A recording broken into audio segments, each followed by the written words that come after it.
Okay, ladies and gentlemen, it is now 2 p.m. on August the 4th of 2025. This is our City Council workshop. Meetings are available to watch on our YouTube channel. Search for the City of Bruceville-Eddy and click the subscribe button. Please mute your phones and computers to avoid any interference during the meeting. Okay, I want to thank Michael Dorsey in the back, Chief Dorsey, for being here. Jean Sprout in our Water Department, Pam Combs, our City Secretary, and Jamie Rodriguez, our Water Department. And up here to my left, I have Councilman Wiggins and Councilman McGruer. And then I have City Administrator Kent Manton. And then to my left, I have Councilwoman McLaughlin and Councilman Prater, Richard Prater, and Councilman Richardson. So thank you all for being here. Okay. I'm sorry back there that's hiding. I have Esther. She is in court. She is a budget lady. She is court. She is this. She's that. She's everything. She does it. Thank you, Miss Esther. Okay. I'm not taking off their names. I'll let you. And so we also have us joining with us tonight.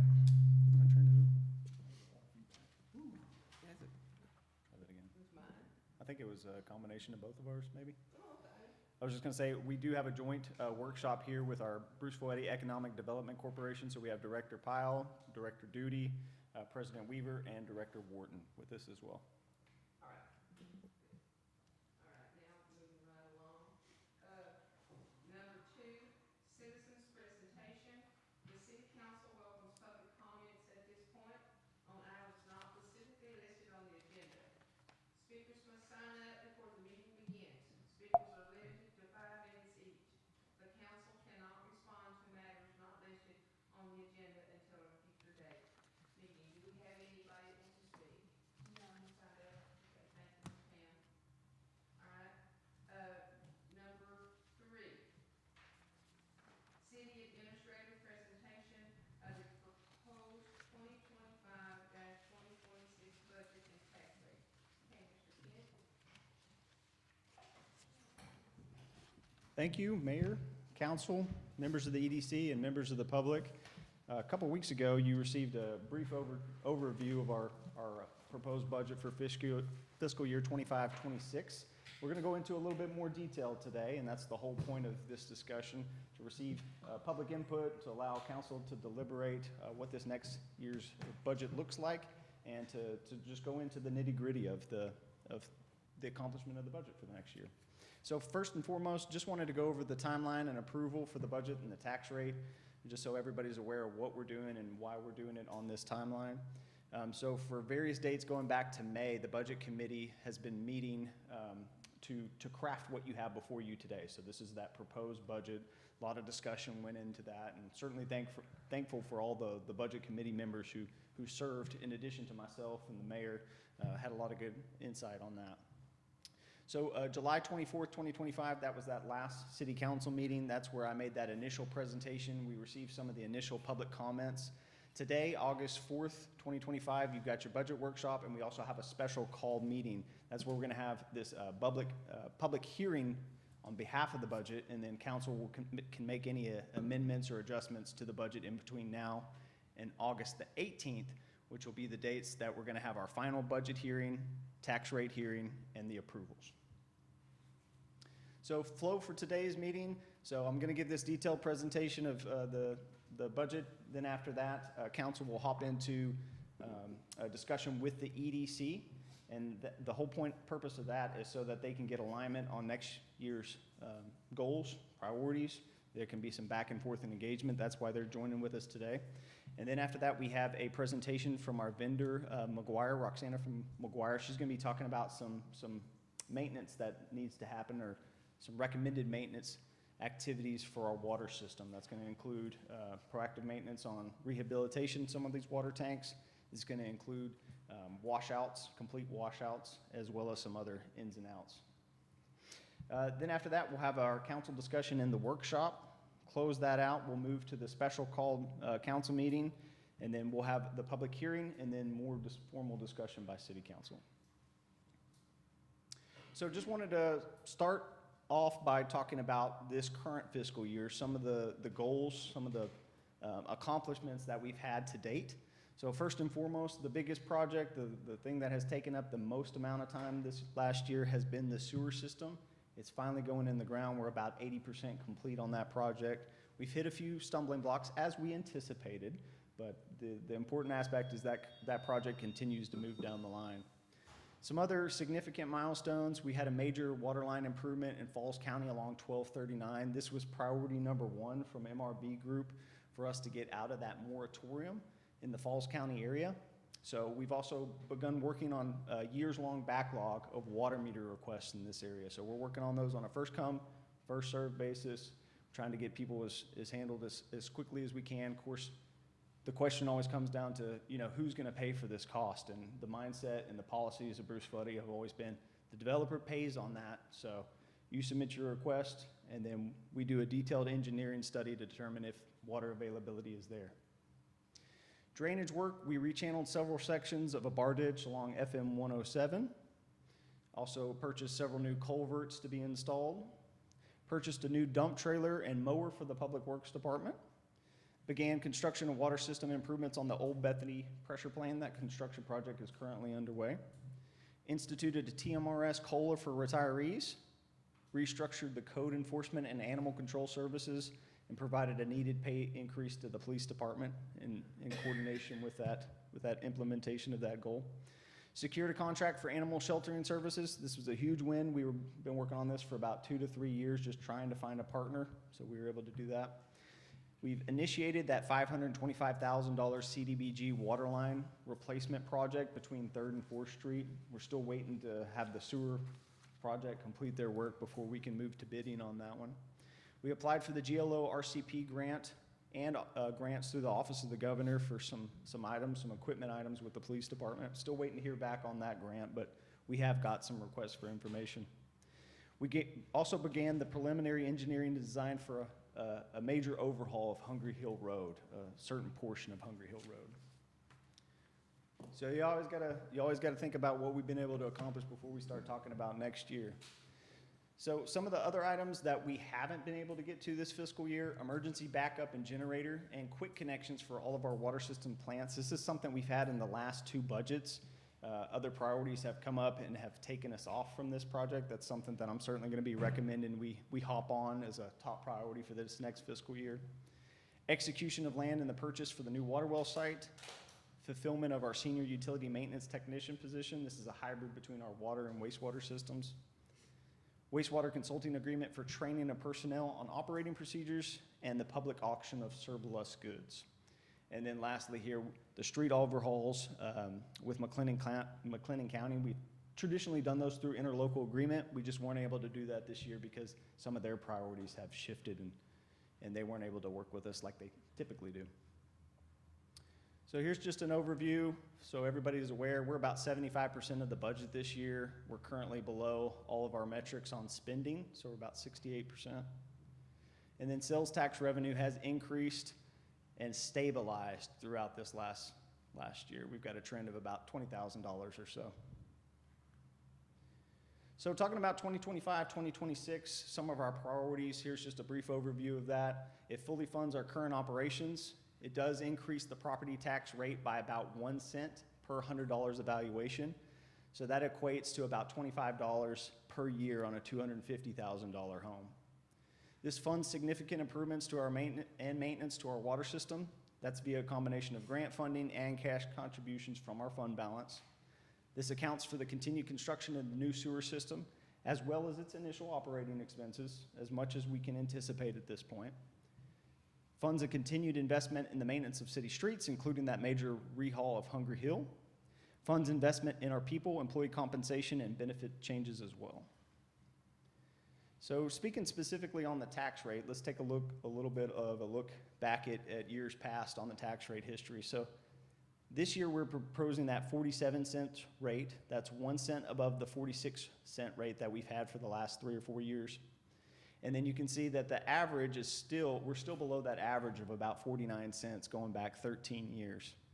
And then I just wanted to point out that each cent that we raise property taxes at the current appraisal valuation that we have on hand, we're looking at generating an additional $11,000 or so of revenue.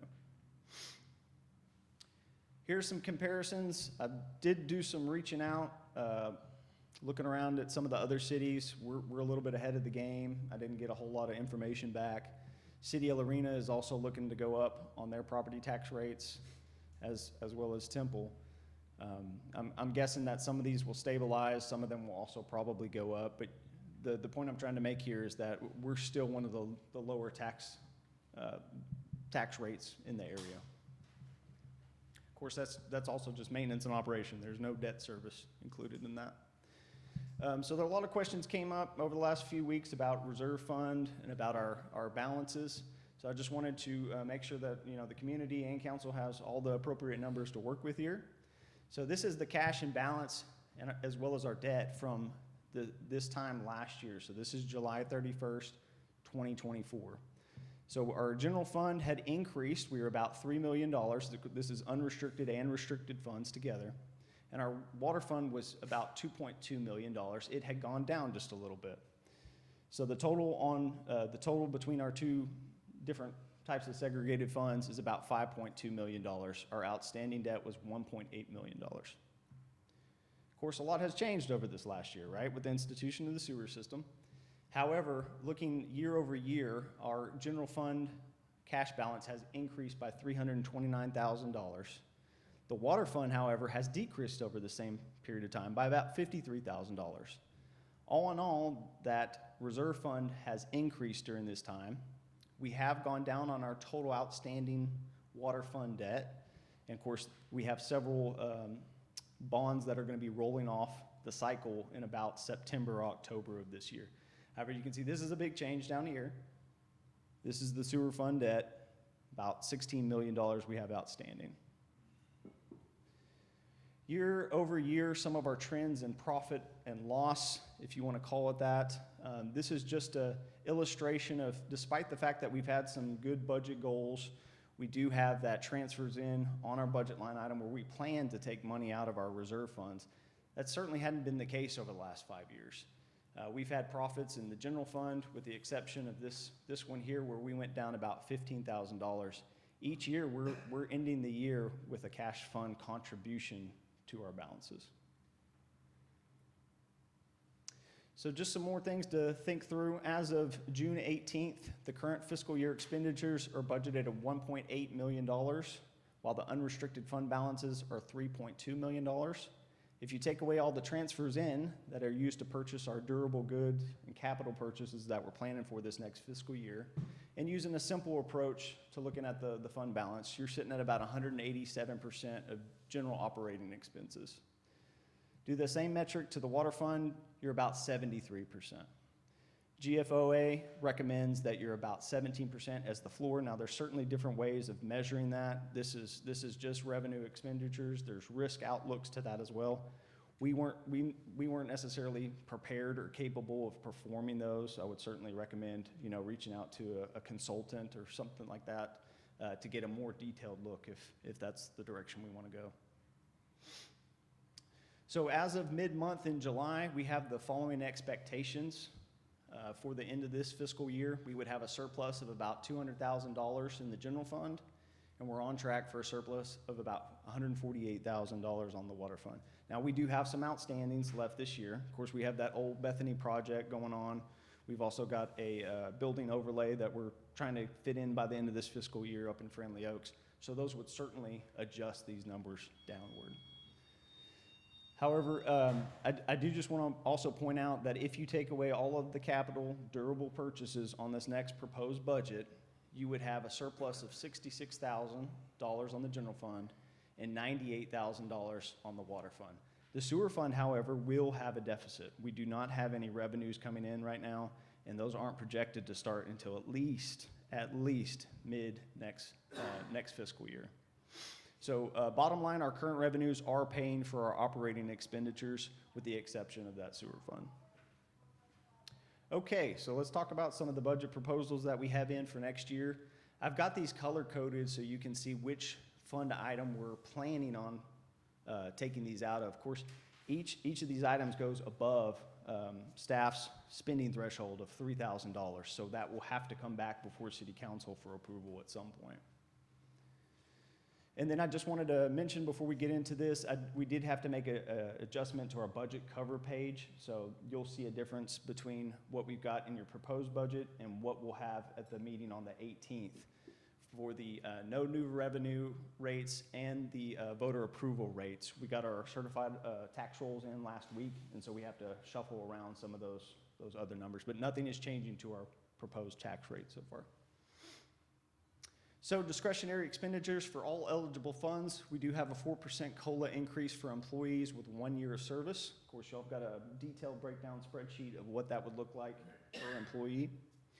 We do have a change to the TMRS plan to go to 2 to 1 funding ratio instead of that 1.5 to 1 funding ratio. So this would increase the amount of money coming from the city to employees' retirement funds.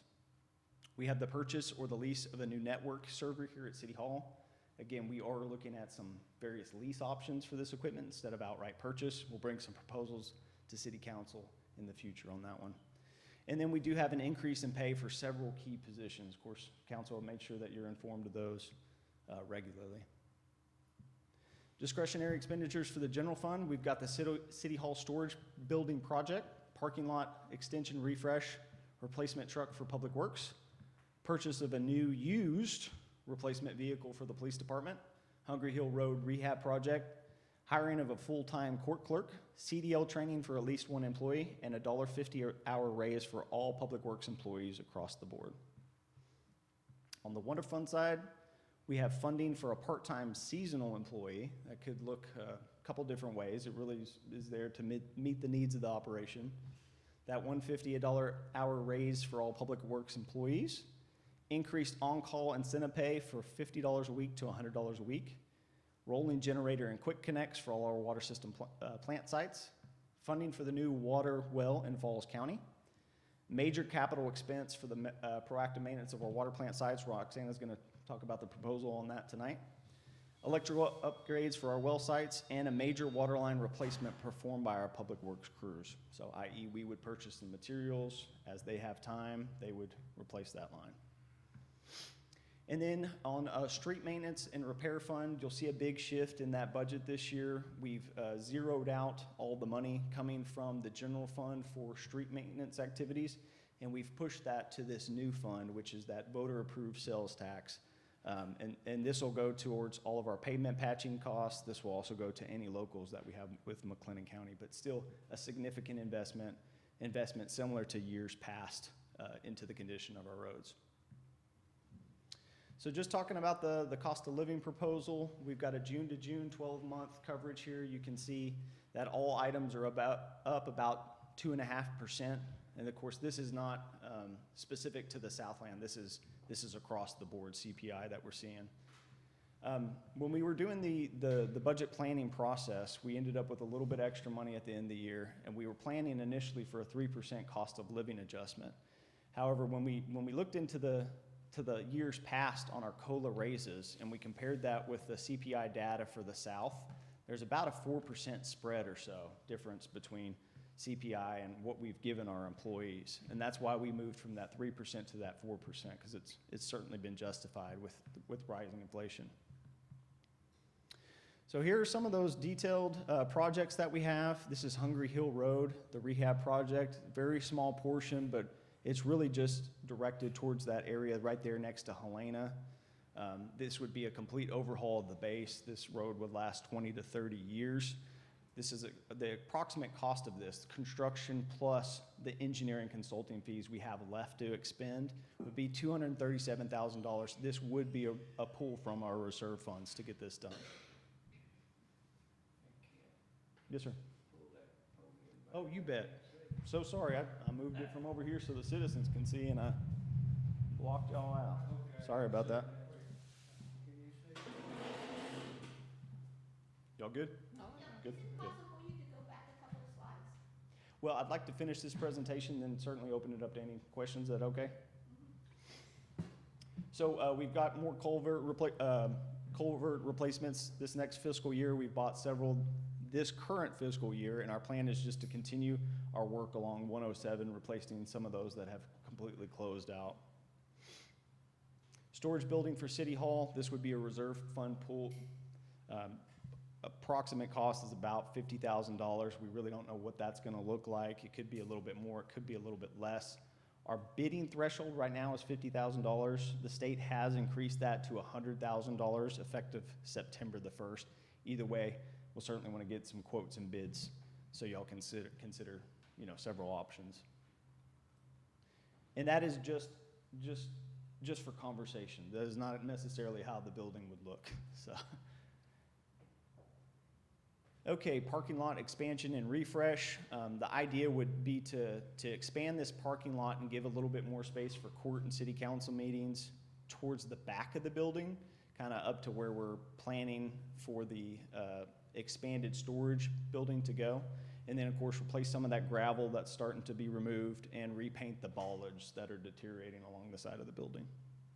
Approximate cost on that, $1,500 or so, just to kind of keep us going, I guess you could say. PD vehicle replacement, this was requested by Chief Dorsey and his team. This would be about $70,000. This would be a reserve fund pool. However, it would come out of that restricted treasury asset forfeiture account. Same with the Axon contracts. Now, depending on which way you look at this could be a capital expense, this could be a operating expense. The overall cost for both our dash cams and our body cams, about $30,000. We would also plan on pulling that from our reserve fund treasury asset forfeiture account. Public Works vehicle replacement. This vehicle here is from 2011. It has approximately 238,000 miles on it. Certainly could defer this a little bit longer, but our idea would be to replace this vehicle with one similar to what we've been buying in years past, with that utility bed in the back that's got some storage space for tools. Then I just want to make sure to mention that we do have all of our revenues and expenditures for the anticipated and our awarded grants mixed into this budget. Water plant, so now we're on the water fund. This water plant electrical upgrades. Right now, in our emergency response plan for TCEQ, we do have a leased generator as part of our plan. However, the sites have not been equipped yet with electrical quick connects. So that's something that we definitely want to prioritize. And then purchasing a generator of some sort. Our staff's idea is to purchase a rolling generator so that we can move that from site to site and continue pumping operations. However, it would be ideal if every site had its own standalone generator. Either way, we're going to need to engage with an engineer or consultant in some form or fashion so that they can let us know if the demand capacity at that well site is going to be met by a specific generator. Water line upgrades, this is that reserve fund pool that I was talking about earlier, $20,000 for example, for a Dow-Rex water line replacement.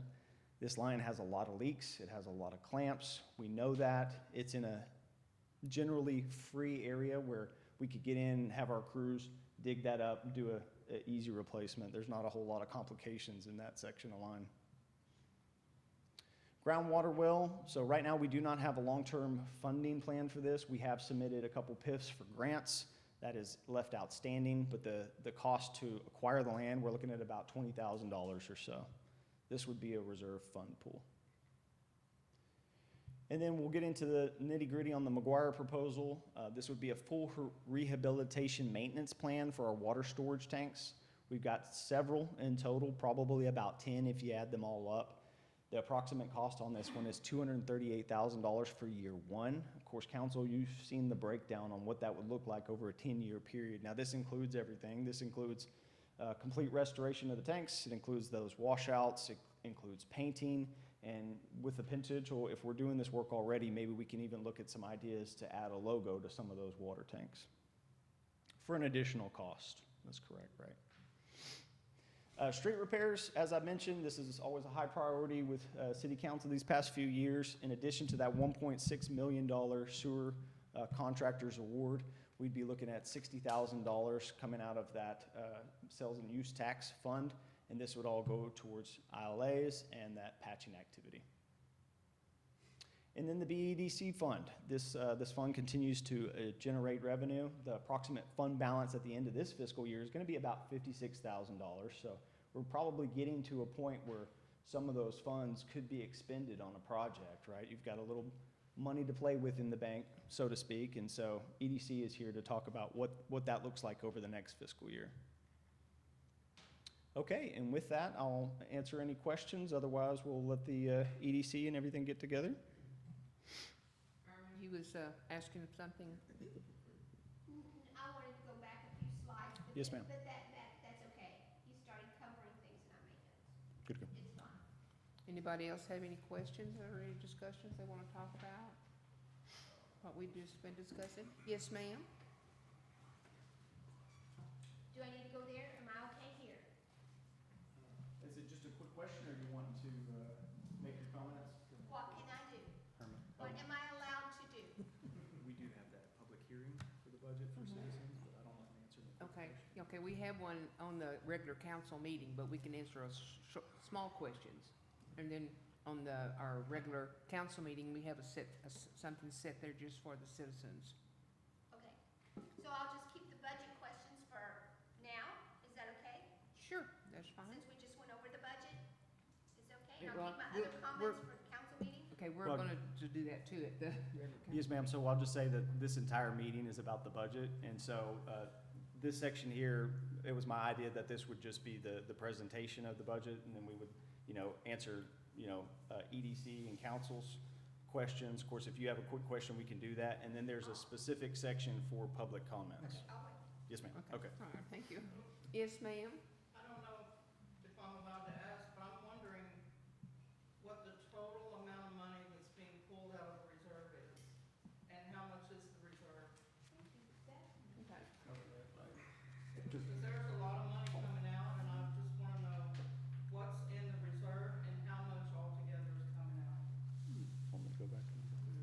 Okay, hang on just one moment, he'll go back. Thank you.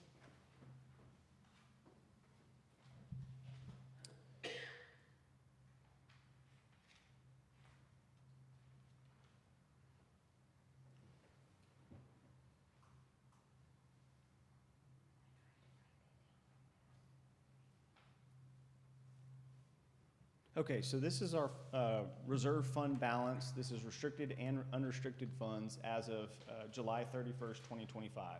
So there's $5.5 million between the water fund and the general fund. We did not include in here our street maintenance fund, the EDC fund, the sewer fund. Those are all outside of that. So Esther, do you have the numbers on the budget for how much we're planning on pulling from the reserve fund? So I can answer that question. Does anybody have that information? Our transfers in. So to answer the first part of your question, the general fund has $3.3 million in total. The water fund has $2.2 million in total. So how much is in the reserve fund that the city has to hold it aside? For the 5.5 million for our reserve funds. Okay, so the 5 is not the total of those two? Yes, ma'am. Yes, ma'am, it is. So doesn't the city have to hold the reserve fund aside for emergencies and stuff? Not legally. The Government Financial Officers Association does recommend at least 2 months of operating expenditures as your floor. A lot of cities will put that reserve amount a little bit higher than that, but that equates to about 17% of your annual operating expenditures. What our reserve fund is, and if all this stuff is coming out of the reserve fund? Yes, ma'am. So all the items that I talked about would be coming out of reserve fund. That'd be the plan. We've done this the last 3 to 4 years or so. However, we have not been able to fully execute on that, and so we have not been able to. Total in the reserve fund? $5.5 million. There's a couple funds we did not put into the calculations So here. that's not any of our expenses, the 5 million? That's a total. Okay, Part of our I think what expenditures? she's asking, the stuff that showed that we were pulling out of the budget, Yes. out of our funds, does that reflect that 5 million? No, ma'am, this does not. That's what I'm trying to find out. How much is that total that you want to pull out of our reserve fund? Yes, ma'am, I think I have that number over here. Let me, You want to, is that going to discuss now or at the meeting, council meeting? See there. Five. yes, ma'am. That's the reserve, okay. Yes, okay, all right. All right. Just now, as this, we're just discussing and kind of introducing to everybody what this budget is up there, is what this is, and just here in a second, as soon as our regular council meeting talks, there is a thing, and we're going to be explaining it more in detail, okay? Can we consider the reserve fund to be a savings account? Would that be an accurate portrayal of that? You could certainly look at it as a savings account. For emergency purposes, it's also Right. saving for future capital expenses. It's not unlike the governor's surplus fund that he uses to fund the border operations and such, right? I'm not familiar with how that dynamic works Well, out. what I'm saying is, the 5.5 is in the bank, per se, right? It's not projected revenue, it's projected savings account. It's what we have now. It's what we have. Correct. Right. And as the year goes on, revenues will be contributed Mhm. additionally It'll to the go fund. up. I'm just trying to clarify for the public. Our plan for the year is to pull from that fund. However, in years past, as you've seen, we haven't been able to fully pull all the money we needed to effectuate all the goals that council had.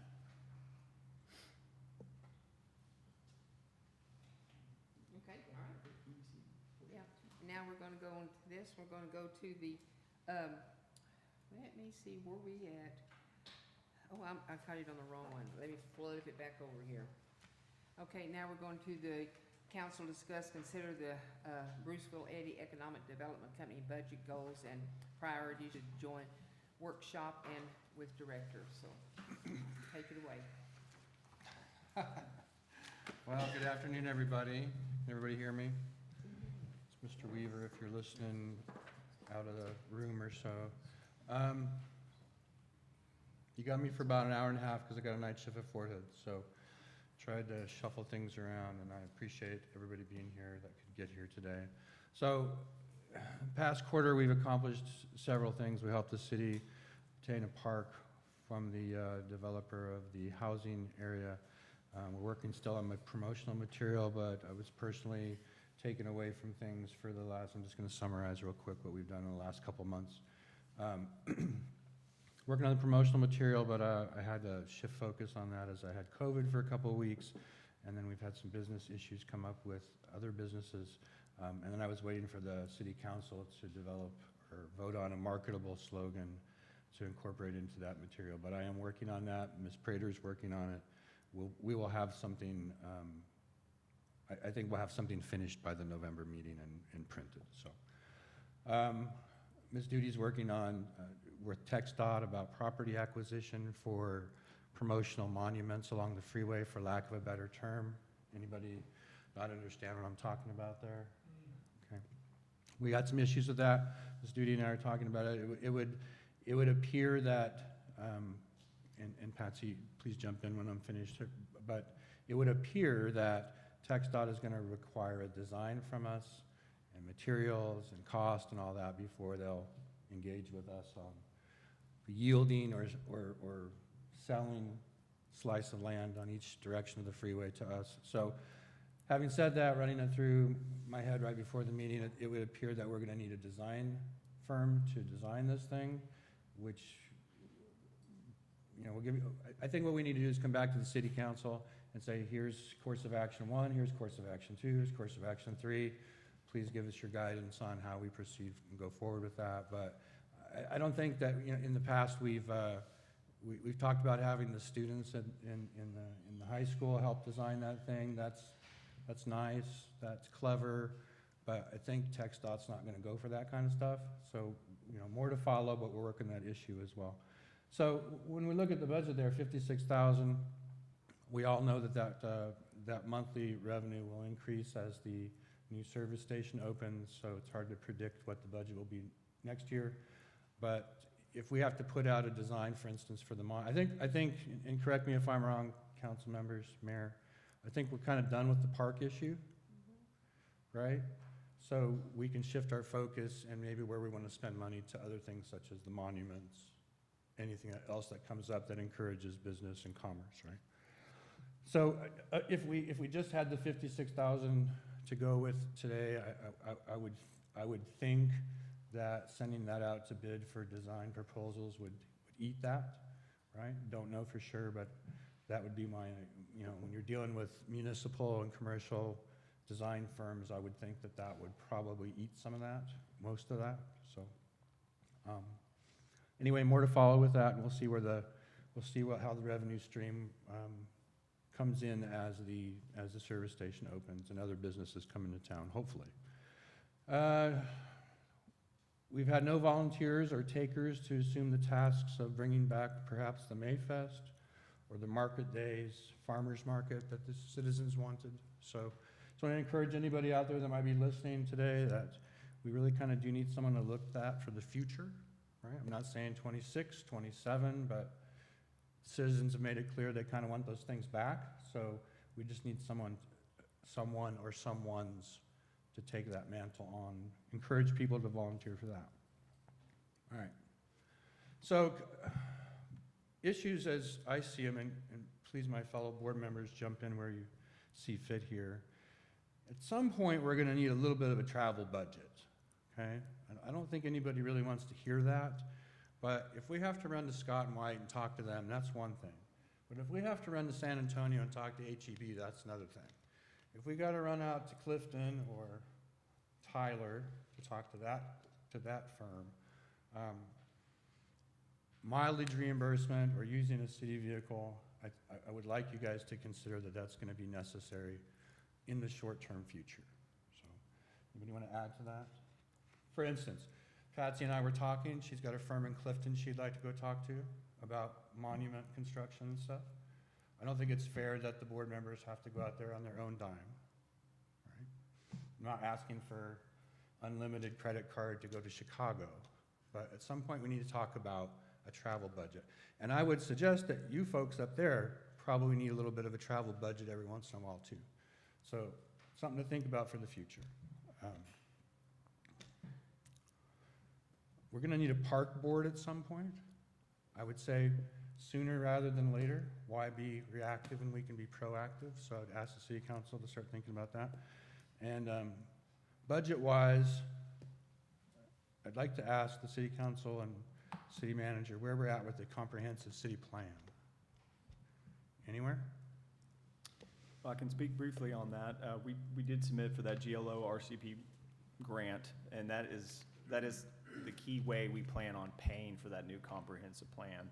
There are some other backup, I guess, options we have if we want to go look for a more cost-effective option than going with a full consultant, but we have not crossed that bridge just yet. So we're crossing our fingers on this RCP grant at this point.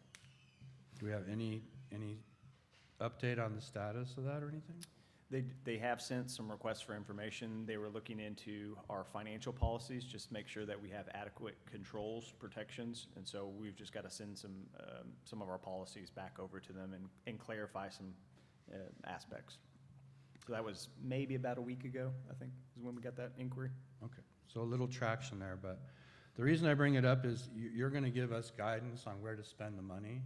We're going to give you requests on where we think we should spend the money, but it should all be based on where we think the city's going, right? And we got to have a comprehensive city plan. So I know the sewer has everybody's priority, and now we're in the budget priority, but folks, we got to have a city plan. It's got to be a priority. So Kent, can you keep pushing them, please, and asking them where we're at? Because it's going to be 3 years down the road, and we're not going to have a city plan. And, you know, that affects everything, in my opinion. We're very reactive, in my opinion, even when it comes to budgeting, and we need to be more proactive. The city plan helps everybody be on the same sheet of music, common operating picture, and then, you know, hand in hand with that is a traffic plan. And we know we got all these homes coming right by the school. We need a traffic plan. So anyway, enough said on that. In regard to budget, I have a couple concerns with the city budget that I'd just like to bring up. Well, one in particular. The construction of buildings on this property. I mean, we've kind of talked about this before, certainly within the EDC, but I know that I've had conversations with some of you about how developable and valuable this piece of property that we're in right now is. So if we keep, beyond maintenance and keeping things going, I would just like to throw out there that there's a portion of the community that recognizes how valuable this piece of property is. And if we sink significant money into this property, and you make a decision later on, long after we're all gone and someone else is in these positions, you're kind of, in my opinion, kind of spending money that's going to get wasted, right? If you need a storage building, I would offer that you put that on those 44 acres, not on this piece of property. And I'd like to, for instance, CW, what do you think about that? I mean, if you, hear what I'm saying. You got to maintain what you got. If you need to redo the parking lot, you redo the parking lot. But if you start adding more buildings, eventually, some developer is going to come in here and they're going to offer you a big check for you to move City Hall somewhere deeper into town so they can put a hotel here or whatever, right? But if you spend money on putting construction here, it just seems like you're wasting money in the long term. I just want to throw that out there as something to consider on your budget for next year. And with that, that's about all I had about budget. Board members, do you have anything to add? Please jump in. No, I think he's right on it, but part of the problem is they just finished this, seems like yesterday, I know it's been here a while. But when we keep putting the stuff in here, he's right, this is, if it's on I-35, this is the most valuable piece of property you own. Is this really what you want? You wanna tie it up in this? This could be a lot of places. It doesn't have to be right off the highway. But if I'm a commercial guy coming in wanting to buy property, I want it off the highway. So it becomes harder and harder to move this if we continue to put something that's permanently here.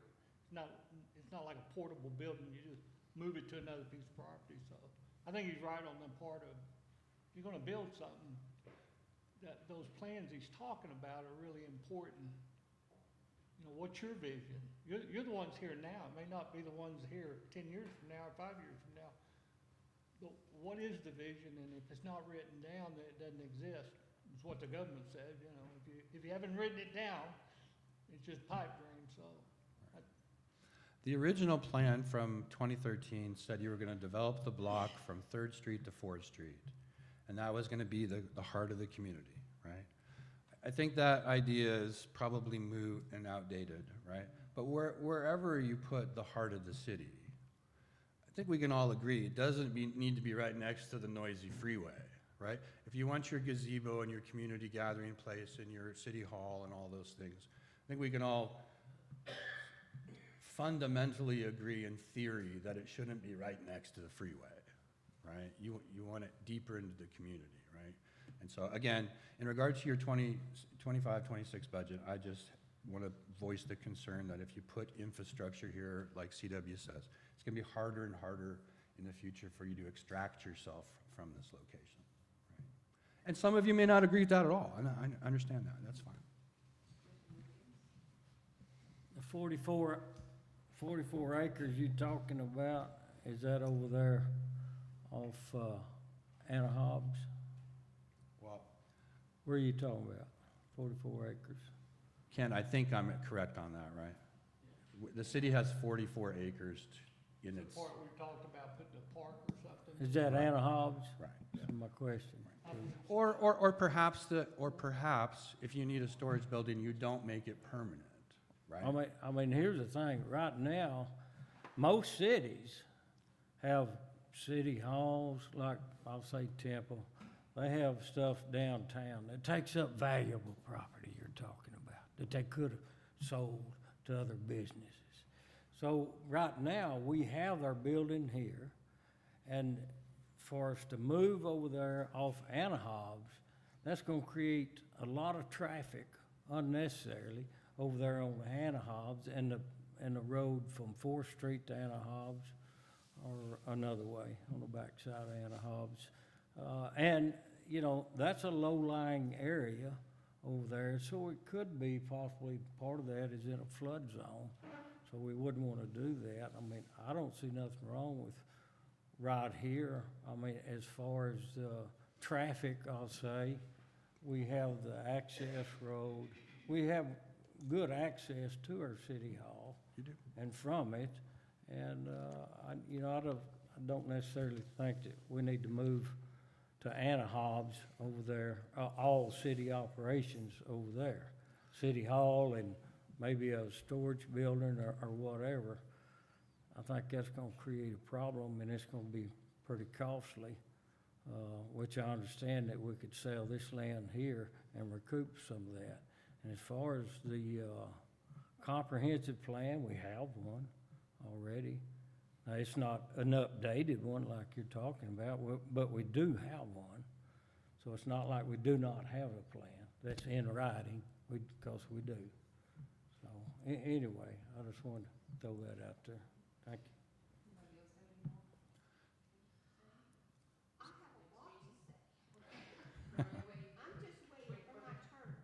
Yes, ma'am, it's coming, I promise. Well, thank you, Mr. Wiggins.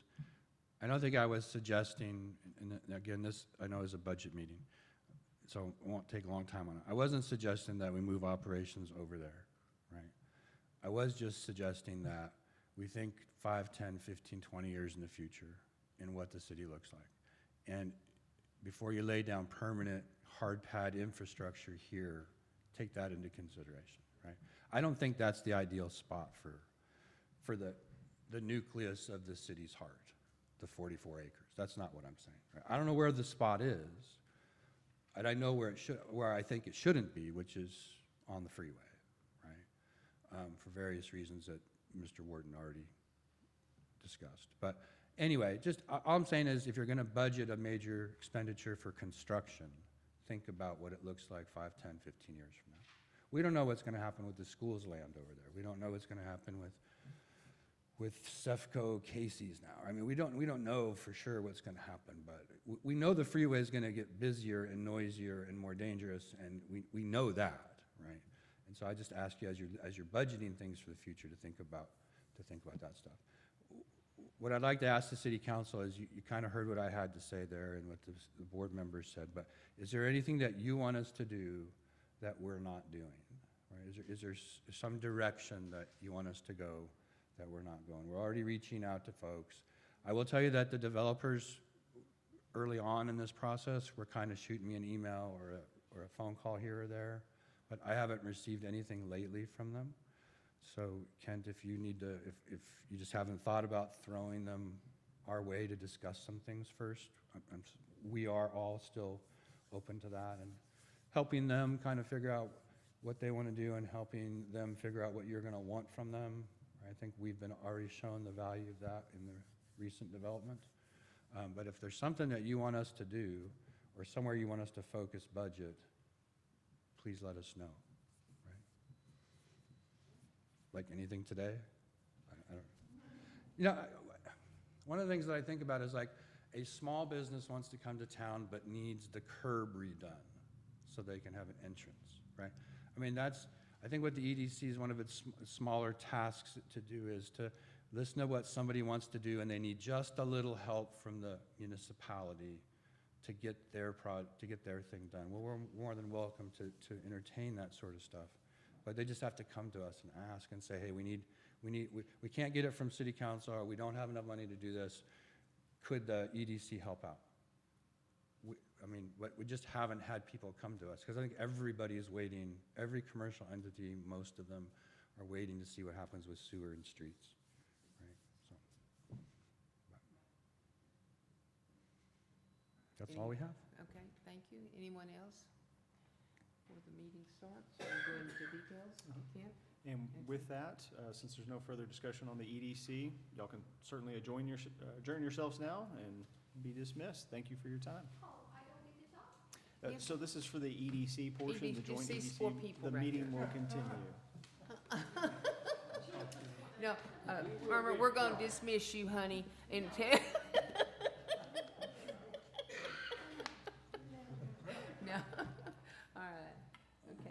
So,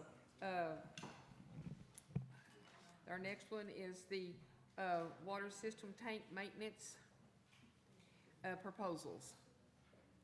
Council to discuss, consider, and a presentation and proposal from Roxanne Bagwell with Marjorie on a long-term water tank maintenance plan.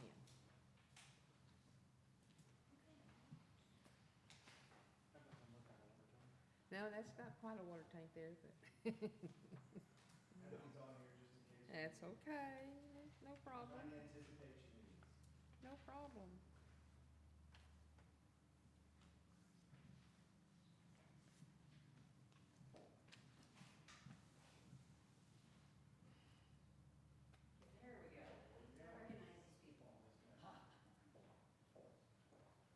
Well, hello, Mayor, Council.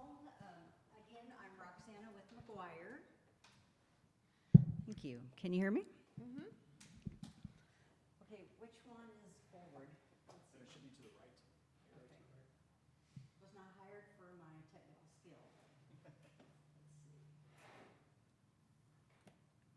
Okay, so I met Gene at a TRWA meeting, and it's taken us a little bit of time to get together, but he's very busy, and we finally connected and started talking about the city tanks.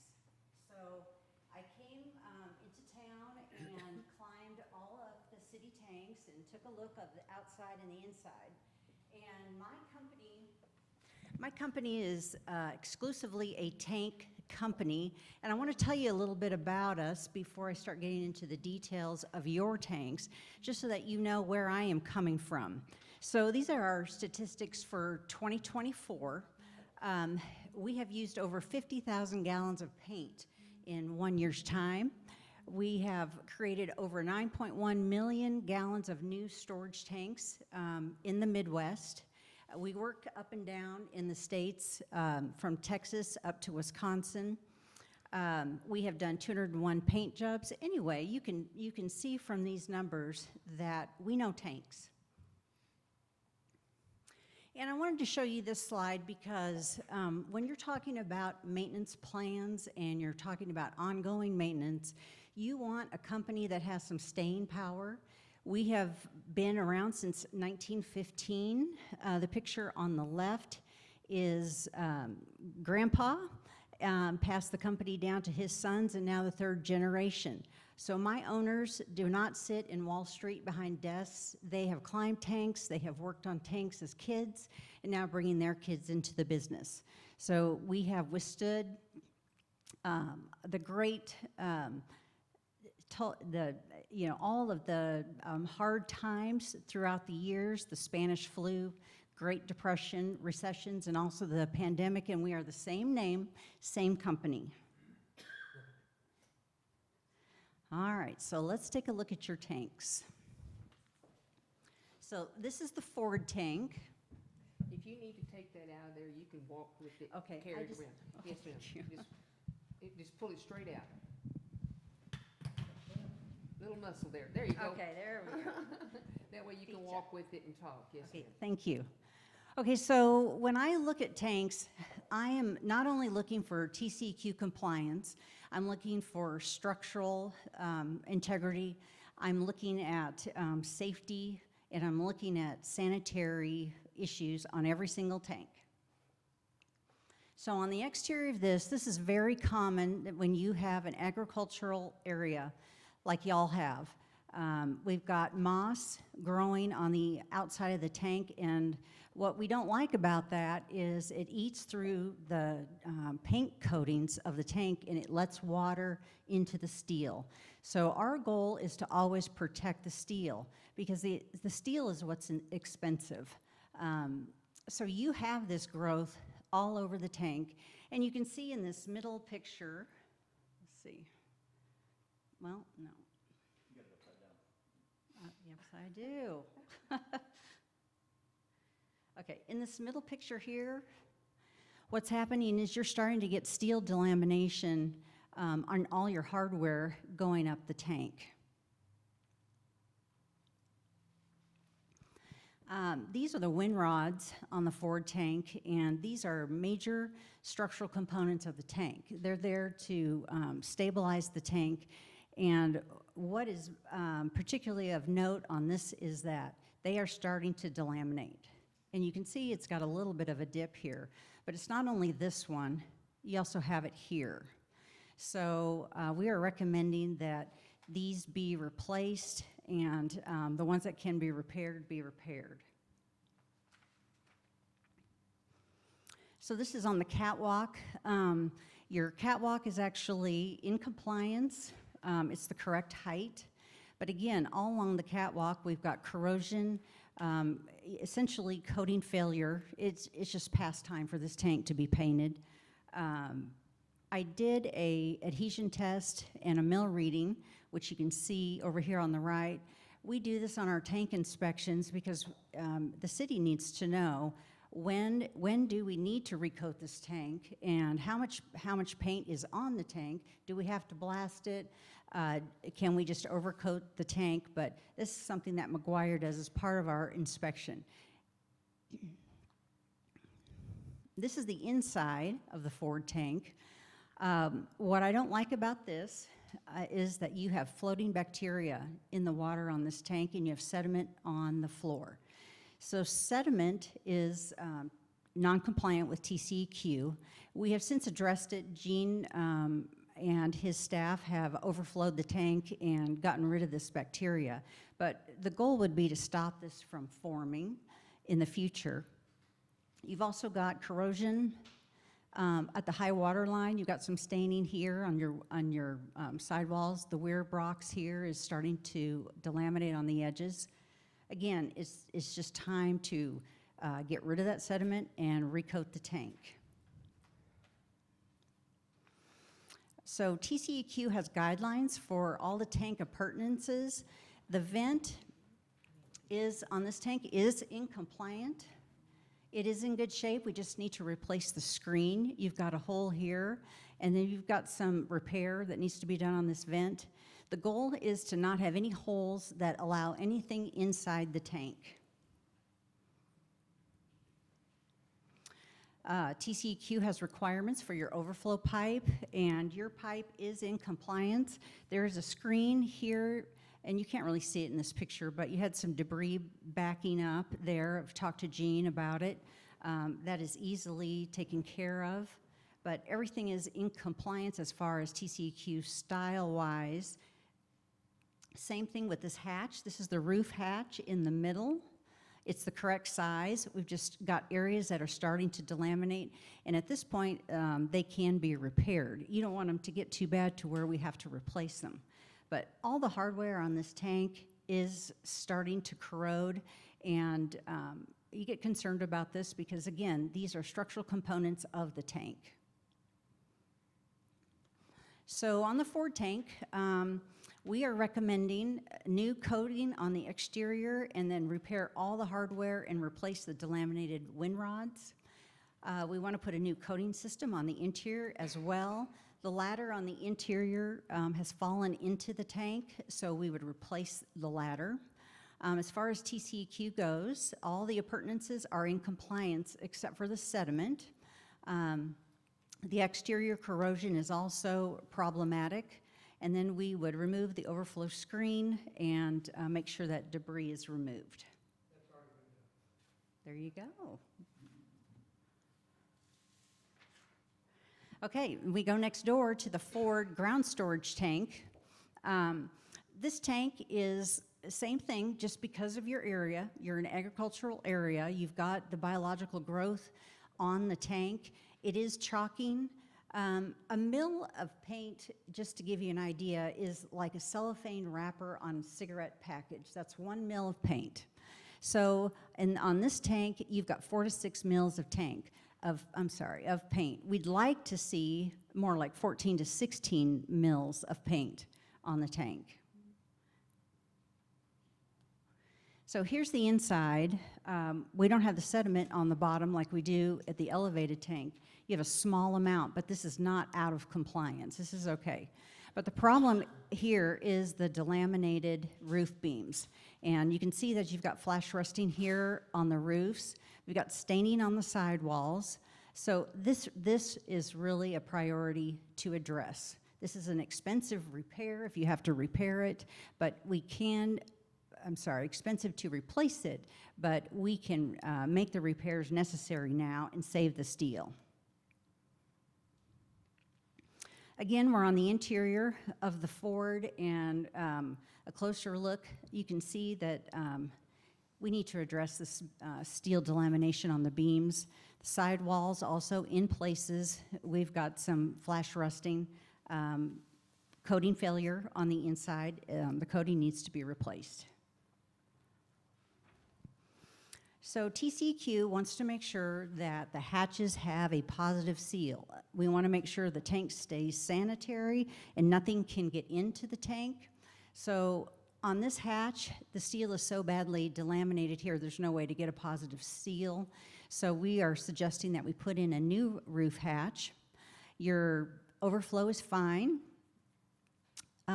This is an old style vent, and it is compliant. But when you look at the interior of this tank, it is not doing its job. Its job is to off-gas the chlorine gases on the inside, and that will help prevent that delamination of the steel on the roof beams. So I am suggesting that we put in a new functioning frost-proof vent on this tank. So cities are not required to be in OSHA compliance. The only time that you will get dinged by OSHA is if you have an accident. So somebody falls off this tank, whether they're up there doing whatever they do, climbing the tank, OSHA is going to come and do an investigation. So they're going to come and say, do you have all the safety items in place to prevent somebody from falling off of this tank? So what they would say here is that you should have 6 feet of handrail on both sides of this ladder. It's a safety item. You do have the anti-climb gate, which is good. But again, municipalities, it's an option for you to include all the OSHA compliant safety items. So on this tank, the exterior is not as bad as the interior. You just have the mold, it is chalking. So the priority is to install that new coating on the interior and repair all of that bad steel. We also, we recommend the roof handrail. It's an option for y'all. The roof hatch, as it is right now, is non-compliant. We are recommending that you replace it. And then we need to address that interior scaling and corrosion because that is a TCEQ non-compliant issue. And then we're recommending that we replace the vent to a working vent of 24 inches in size. All right, we hopped over to Westridge. There was a leak in the belly of this tank at one time, and so these are signs of leaks that may have been repaired, but anyway, it is not leaking now, but these are certainly issues that need to be addressed. As you can see from the roof, we've got flash rusting on the plates, so there's just hardly any paint on this tank. Just like the other Ford Elevated, you've got the biological growth all the way up the ladder and on the legs of the tank.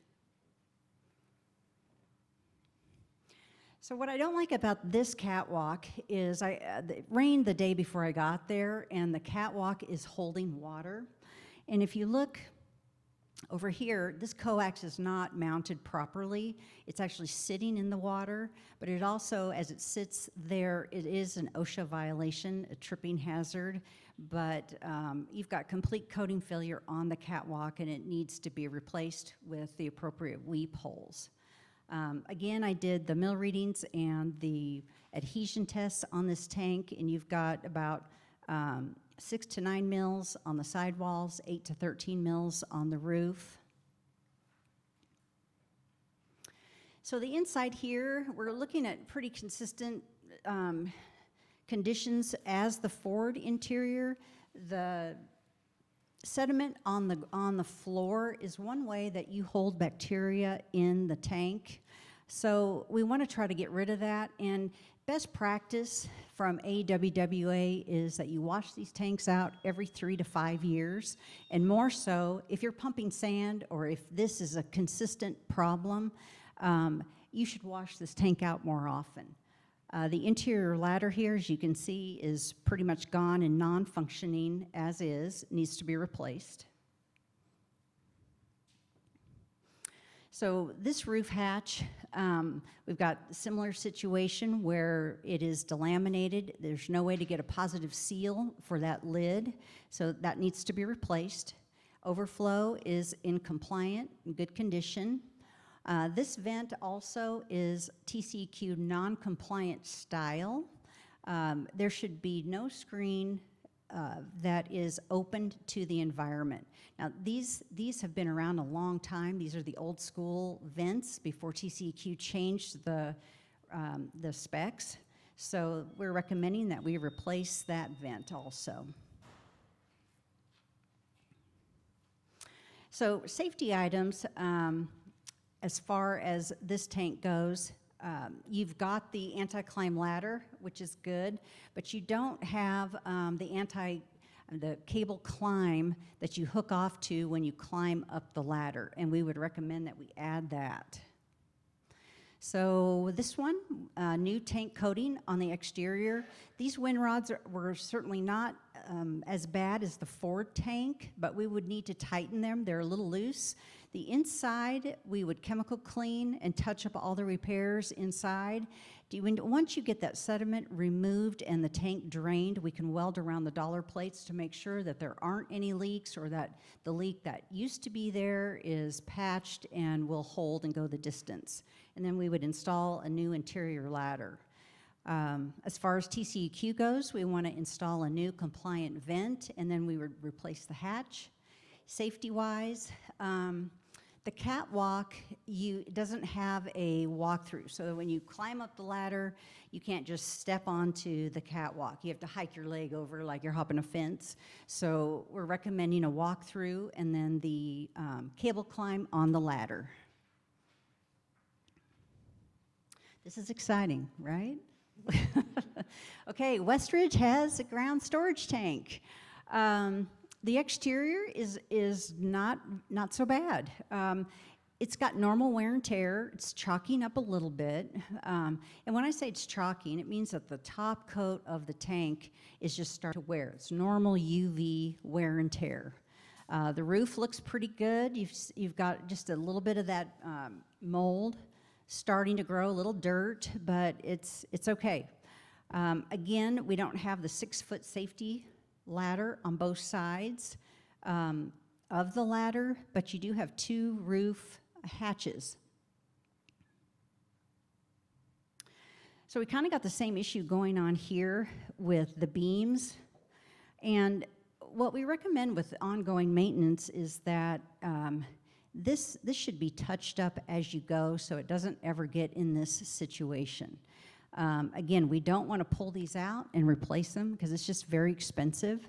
And unfortunately, the engineered design on this, where they put the beams up against the roof, they don't paint this before they put them up there. They paint it after the beams are installed. So it's just kind of an engineering flaw where you get stuff like this, but it can be maintained. We've got a little bit of sediment on the floor here also that we need to remove from the tank. It looks like there was a side ladder here at one point and it was removed. You've got some sidewall staining and again, flash rusting forming on the interior of the tank. So what I don't like, again, is this old style vent. This vent is not working. Look at the screen. It's completely rusted over. It is not functioning. So you can elect to keep it and just replace these screens, but there's such better ways of venting that chlorine gas that we're recommending a new vent be installed. This hatch can be repaired. And then your overflow is compliant and in the TCEQ correct specs. So the exterior on this one, you're okay for now. It's the interior coating that we're concerned about and the condition of those roof beams. For TCEQ, it is a violation to have vent screens that are corroded. And then the roof hatch and the hinges need to be repaired. We would recommend, for safety purposes, to have a roof handrail. And then we would say, especially with a tank this size, put in a 30-inch vent, a frost-free vent that actually is getting rid of that chlorine gas.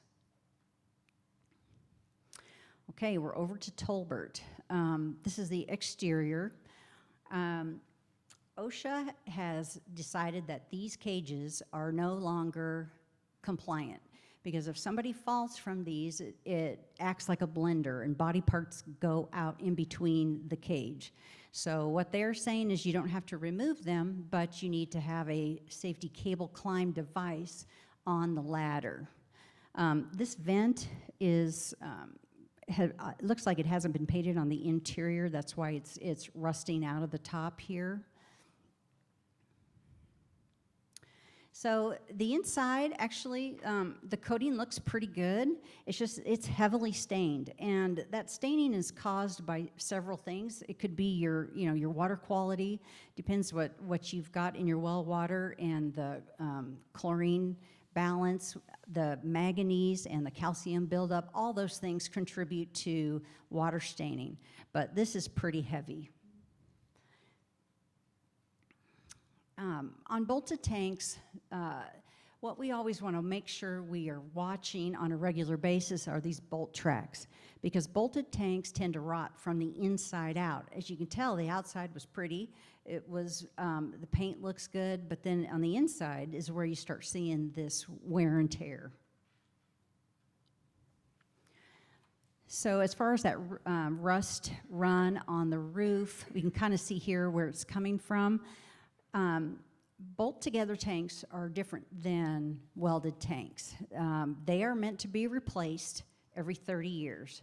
They're not meant to go any longer than that. They're not meant to really be repaired. You can't just pull out a plate on the sidewalls or the roofs and just replace it. They're not made for that. AWWA says these tanks suit a purpose for 30 years and then they have to be replaced. Now, you have welded steel tanks, and those, you can replace those all day, parts of them. I've replaced roofs, floors. You can weld patches over the side. Those will go indefinitely as long as they are maintained. So this vent, we would keep our eyes on it and see if we could get another bolt-together vent, because you can see here it's starting to delaminate, and it's cracking on the sides. So this hatch is also starting to delaminate. The options here are to try to repair it, or if you can't get it repaired to where we can get a positive seal, we would try to find another bolt-on hatch to replace it. Overflow looks good. The ring walls of the tanks, what's important about those is to keep the vegetation away from the foundations. This foundation looks pretty good. The level indicator is broken, and we can easily repair that. It's got an anti-climb gate on it for safety. So this tank is a little different. We would recommend a chemical clean on the interior. So we're always concerned about water quality. Our goal would be, first of all, to have a clean sanitary space to hold water, and then make the tank pretty on the outside. So the interiors are typically our priority. So this one we would say, let's do a chemical clean to get rid of all of that interior staining, repair the level indicator, change out the vent screen, and repair the roof hatch. All right, now we bounce over to Friendly Oaks. This is a welded steel tank. It's got an interesting foundation because it's not completely balanced around. I mean, it's structurally it's good, but it was kind of an interesting ring wall. You've got these little dots around the tank. It looks like maybe there was repairs made all around it, but from the exterior, it's just a little chalky, but it's in good condition. So the inside is where you start to see some wear and tear from the water. We've got that staining again here. And another thing about staining is that it holds biofilm. So when the water goes up, it will deposit the manganese, the calcium, and you get this discoloration here on the sidewalls, and then the water goes down and oxygen just lets that stuff bloom. And then the water comes back up, it jumps in the water. So it's important to get rid of that, and that's why we have proposed some washouts, some cleaning on these tanks. And of course, we want to get rid of the sediment. Now, one issue we have with this tank is that this is a passive mixing system where they put the fill pipe up to the top, and it kind of functions as an aerator when it fills the tank. But this pipe is completely rusted out. They're very expensive to replace, so we were proposing in the short term, let's just cut it off, stub it off to about 6 inches, and it will still do what it's supposed to do. And if you need more mixing in this tank, we could certainly add a mixer. So we're looking at the appurtenances here, and this is a non-compliant TCEQ vent, that mushroom style. We cannot have any venting open to the environment. This needs to be covered. This vent hatch is warped. I couldn't get it to close any better than this, and we just don't want any openings for sanitary contamination, bugs and so forth. They like to get into these tanks and get into the water. Okay, so the recommendations here are remove the fill pipe, redo that roof hatch, make sure that it's shutting all the way, and install a compliant style vent. And if necessary, put in an active mixing system.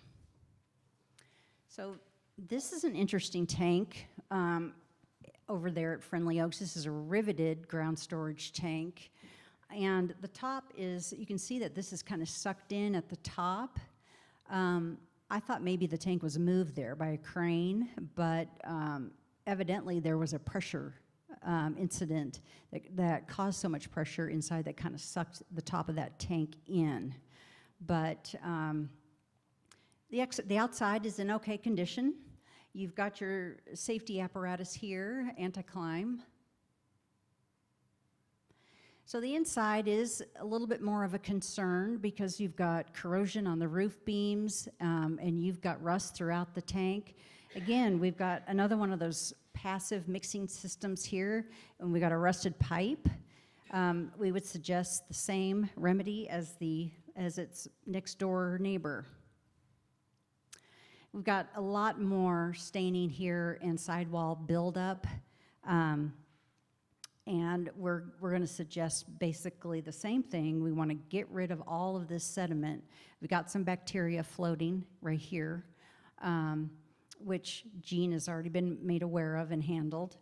But this tank, you can tell, has not had any maintenance. The same thing with this hatch. Could not hardly get it open because it's rusted all along the sides. It doesn't have a locking mechanism. We want to make sure that it gets locked. We need to weld one on. Overflow looks good. Vent needs to be replaced. So you don't have to replace these vents until you paint the tank. And these are weld-on items, and so the tank needs to be drained. So even doing a washout, we would recommend that you replace that vent at that time and also do the repairs on the hatches. So again, we want to get rid of that rusted pipe, stub it out to 6 inches, repair the hatch, put on a locking mechanism, new compliant roof vent. And our question to you is this tank worth the investment for the city to make a lot of repairs? Would it be better for you to build a new tank there and replace both those tanks? We've kind of had those discussions just to see what what your stance is before you start investing more money in a tank like this, because this tank really doesn't have a long life. Okay, I'm at the small pressure tank at Friendly Oaks. This tank is in good condition. It looks like it's been touched up a little bit, which is fine, no big deal, but you've got 2 hatches and you've got about 6 mils of paint on the pressure tank. With pressure tanks, we just recommend that you take them down every 3 years and clean them out on the interiors, and that is what TCEQ recommends. This is the larger pressure tank over there. Looks like a mower. Had a little run-in right here. This tank is pitted on the exterior a little bit. It's been painted over, but it is in good condition. You've got 9 mils of paint on it. Again, we want to wash it out every 3 years. So this is your other bolted tank at Old Bethany, and the exterior is in good shape. And the interior here, you can see the roof looks great. There's no flash rusting. The sidewalls look good. You just got a little bit of staining. Vent is compliant. Overflow hatch is we're starting to see a little bit here of corrosion, which can be touched up very easily. This tank has got the anti-climb gate. Again, the ladder cage, level indicators. Same thing here, we have no side handrails. So this one we would say, let's touch up the roof hatch and make sure there's some gasket material on it to make sure we have a positive seal, and then wash this tank out every 3 years to keep it free of that staining. So this also has its own pressure tank over at Bethany, and the mower has really had fun over there. You can see it's kind of dug into the side. We're always in the war of corrosion, so these types of things really need to be touched up, which certainly Jean could put some paint on this and hold it over, but we want to try to maintain the steel the best that we can for as long as we can. And this tank is in good condition. Again, the 3-year washout. So do you have any questions for me? Was that the most exciting thing you've done all day? Look at the tanks? Go get a glass of water. Roxana, do you mind going over your proposal for the 10-year maintenance plan, if there's no other questions out there? So as long as they're not public, All right. I don't want to show my numbers. Mr. Prater, you have a question? Haven't we been having somebody come out and clean these tanks? It sounds like ain't nothing been done in a while. But I know we've been paying them. That's a good question. It's certainly not the case. We have been working with a couple different vendors on sediment vacuum mounts. This is really the next level up, and we've been cycling those vacuum outs between different tanks, so we're not spending all the money each year. So you could see some of the units are in better condition than the other ones. Those the ones that have more sediment buildup are probably the last in that Okay. vacuum out cycle. Okay, I was wondering, because I remember signing the checks for them, but it didn't sound like we'd done nothing. Yes, sir. No, they have been working on that. All right, thank you. Well, one thing about McGuire, I think that we do differently is that we are looking at the tank in its entirety. We're looking at the steel conditions. We're not just vacuuming the sediment. We're not just scuba diving into the tank. We're looking at all aspects of the tank. And so when we remove sediment, we want to drain that tank. We want to look and see if there's any pitting on the floor. We would fill it at the same time. We would do paint touch-ups at the same time. So it's a little bit more comprehensive. We are concerned with the sidewall biofilm because it does add bacteria to the tanks. That's why we don't typically vacuum tanks. We take them down and we clean the sidewalls and the floor at the same time. Anybody else Okay. have any other questions or anything about it? Okay.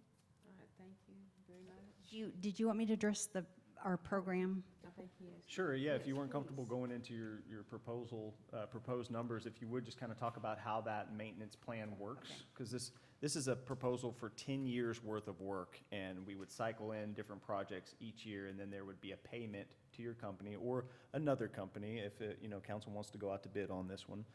And you can also talk a little bit about the purchasing laws and your bid through, Okay. Tips? I think, was it tips? Yes, okay, thank you. Okay, so McGuire is a registered engineer in Texas, and so we have engineers that write tank specs every single day. So they don't do stormwater, they don't do streets, they don't do any other engineering but tank specs. We also have NACE certified inspectors, and that's all they do is work with paint every day. That's all that they do. So we have procured plans like this through professional services, and we also go through TIPS. It's a similar program to Buy Board, which is legal procurement in Texas. What we are able to do with a 10-year program like this is that we're able to finance the work for you, so you don't have to go out for additional loans. So essentially, what we did is we split up each tank and then split the cost over 3 or 4 years of the paint job. So our first goal was, let's make all the tanks TCEQ compliant, because you are gonna have a TCEQ visit. They're gonna come out and look at all the things, and if you have a plan, they're gonna look at it and say, okay, as long as you have a plan that you're gonna address this, send us your reports when that's done. Our plan takes care of that for you. But what we've done is essentially 1 tank per year with the paint job. You really have 3 tanks that need to be painted right now. But what we've done is kind of spread those out a little bit. So maybe we're doing interiors first. We're spreading that cost over 3 or 4 years. Then we're going to the next one, and we're spreading that cost also over 3 or 4 years. And then in between time, each tank is going to get, number 1, a TCEQ inspection that we're going to provide the documentation. We're going to give it to Gene. He'll have that every year. He'll have the photos on all the tanks for all the inspections that we've done every year. Every tank is going to be washed out every 3 years, and that is in our plan so that all that sidewall buildup will be gone. That will also help extend the interior coatings because we're going to be maintaining the interior conditions with washouts every 3 years. So that's why we spread it over 10 years, because we wanted to make it affordable for you. We are able to do that. That's the way that we work with a lot of small towns, so that we can make it budget friendly, and then you can take care of all the maintenance on your tanks. All right. We good? Thank you. Thank you, Roxana. We'll be in touch with you. Thanks for having me. Yes, ma'am. Okay.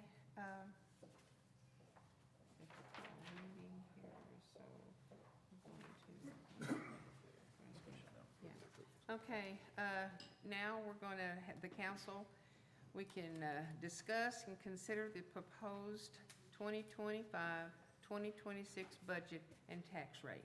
Before we get into that, can we have a 5-minute break? Yeah, because we're going to be discussing this now and in the regular council meeting, so, yeah, let's go ahead and, we're going to take, it's 3:28. We're going to take about a 5-minute pause, and then we'll come back.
the council to discuss and consider the proposed 2025-2026 budget. We're going to just go ahead and go straight into the council meeting because these get ladies here that have a lot of questions. So we're just going to start the meeting. Okay, so do I have a number 7, Mr. Prater? Make a motion to adjourn. Okay, do I have a second? Okay, all in favor? Okay. It is 3:37 and our workshop is closed. It is 3:37 and our regular council meeting is now in session. Special called council meeting for August the 4th of 2025, starting at 3 p.m. Meetings are available to watch on our YouTube channel. Search for the City of Bruceville-Eddy and click the subscribe button.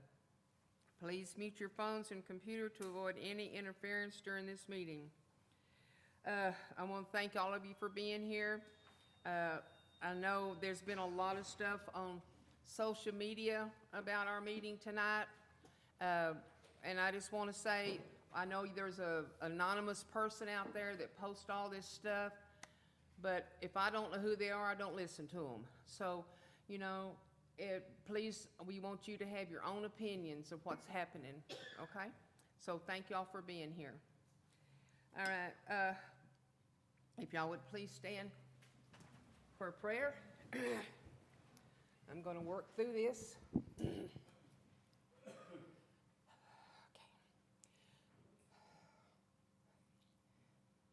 I just lost my sister last night, so it's kind of hard.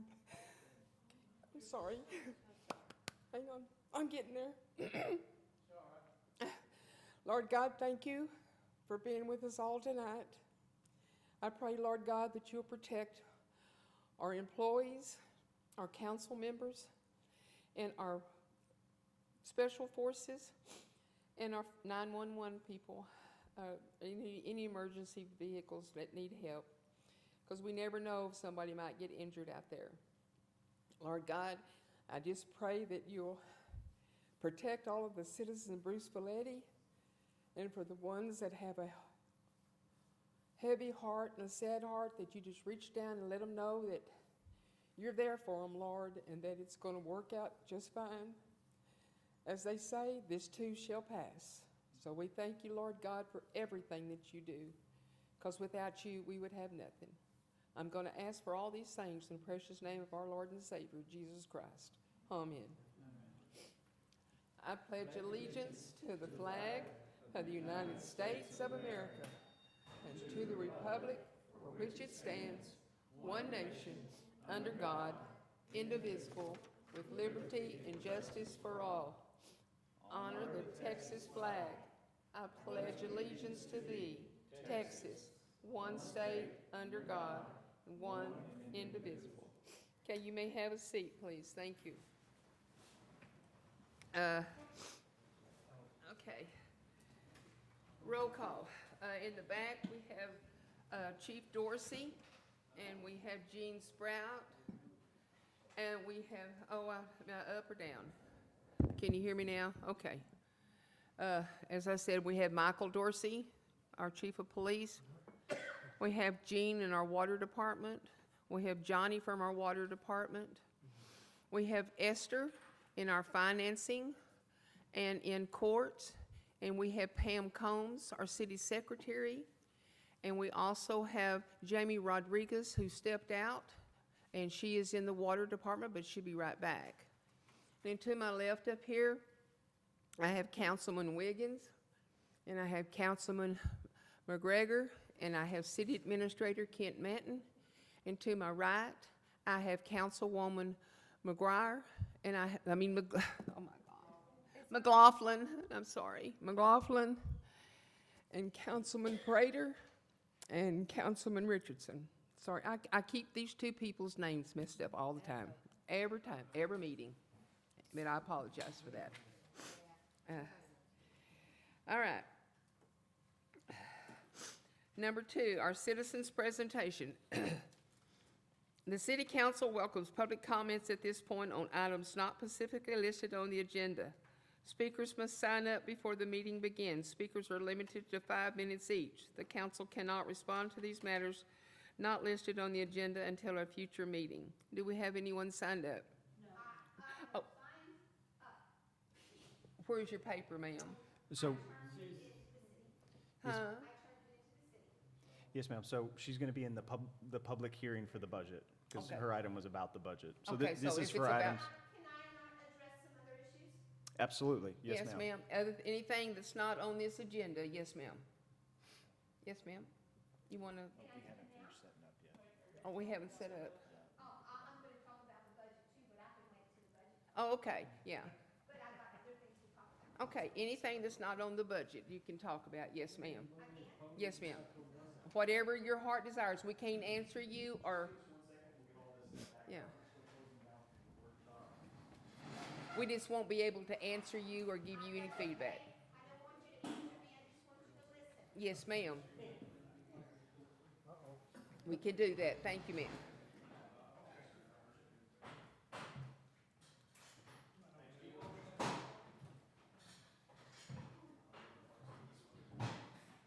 Thank you, Jean. Thank you, guys, ladies, for helping.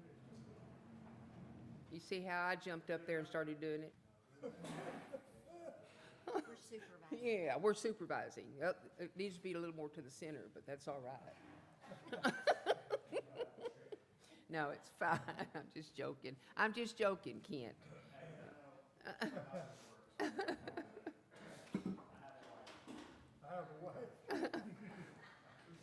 Okay, Irma, now you can step up and tell us what you want. You got 5 minutes, ma'am. And that's why I don't want you to interrupt me. I want you just to take notes, okay, and listen to what I have to say, because I have a lot to say. Yes, I ma'am. did have 3 pages of notes, and now I have 8, so I've got to talk very fast. Yes, ma'am. So if you think this is directed at you, please take a note so you can give me an answer later, Yes, ma'am. okay? So my name is Herma Turner. I live here in Bruceville-Eddy. We've been here over 40 years, okay? I think I've got a say to what happens in this community. All right, I'm a very curious individual, and when I don't know something, I ask questions. I ask a lot of questions. So, I know this council's working on the budget, and I'm gonna address it at budget time. But what I want to ask now, and I want you to think about this very seriously. I want you to ask yourself, what is your legacy of your term? And what did you do for the people of this community during that term? I pulled up some demographics, and I looked at the food insecurity of Bruceville-Eddy. We're very close to the national average. Do you know that 1 in 6 adults in this town has food insecurity, and 1 in 4 children?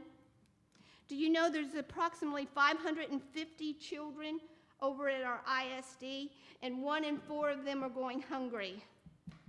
Now, I talked with the school over there, and they got a grant last year to feed the students free of charge.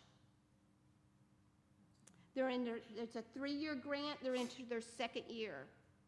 So after that, something needs to be done. And I know you're going to say, well, that's the ISD's responsibility. If they are a part of this community, I think it's our responsibility. I do. I went on a website, and there were 3 food banks listed. 2 of them are closed down. So the Bruceville Community Church took over their parsonage to be a food bank. And we partnered with, I arranged a partnership with Lorena Shepherd's Heart, Susan Yell over there. We had a soft opening, but we're struggling because we have 2 elderly ladies trying to do this with no help. No help. There's no volunteers. They're doing it on the 2nd and 4th Wednesday from 10 to 2. They need men or volunteers just to carry food boxes and help set things up. I know this is hands-on, but to me, helping people is a hands-on thing. It's getting involved and help feeding this community and helping with this food insecurity that we have in this community. And I can talk about the seniors' food insecurity. We deliver bills to people whose houses should be condemned. I feed people free, because they make around $1,500 a month, and they struggle just to make their utility bills. That's here in this community. I found out of 3 more people just today that need these meals. So I'm asking you, can you support us? I think this town's lucky just to have a senior center. I'm asking you, what are you doing for the people of this community? That's not all I got in here, folks. Oh my goodness. After this Kerrville flooding on July the 4th, I began looking at our community. And you know, I was a paramedic for 24 years. Death is no respecter to person, place, time, or age, and a lot of deaths can be prevented. A lot of people say, well, if it's your time to go, there's nothing you could do about it. But oh, I differ with you because I've been on those front lines, and I differ. I really do. There's things we can do to change a lot of that. So I'm looking around, and I'm thinking, what is this council doing to keep this community safe? We have no tornado sirens. Are we going to have to use the county's emergency management system because we don't have one in place? We have no storm shelters. And what about the storms? Richard calls me, we open up Taylor Hall, we huddle down with a group of people up there. And a couple of times the lights have gone out and I have to pull out the flashlights because we have no generators. These are people of your community that you can do something about. And we're not on here. I see no safety in the budget anywhere, except for the police department wants a new vehicle and new cameras. It's going to run about $100,000. Okay. All right. And now I'm going to get on my soapbox about those gas leaks.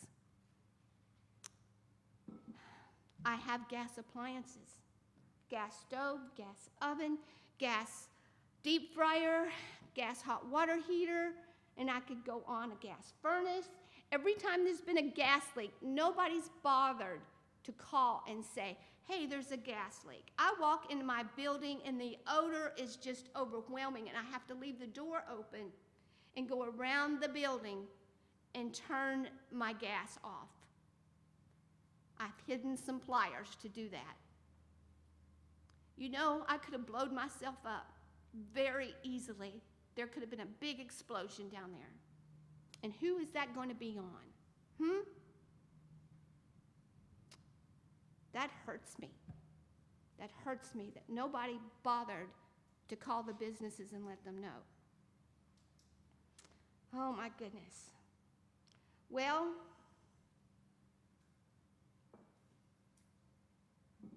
these grounds out here a long time ago was made for a community event place.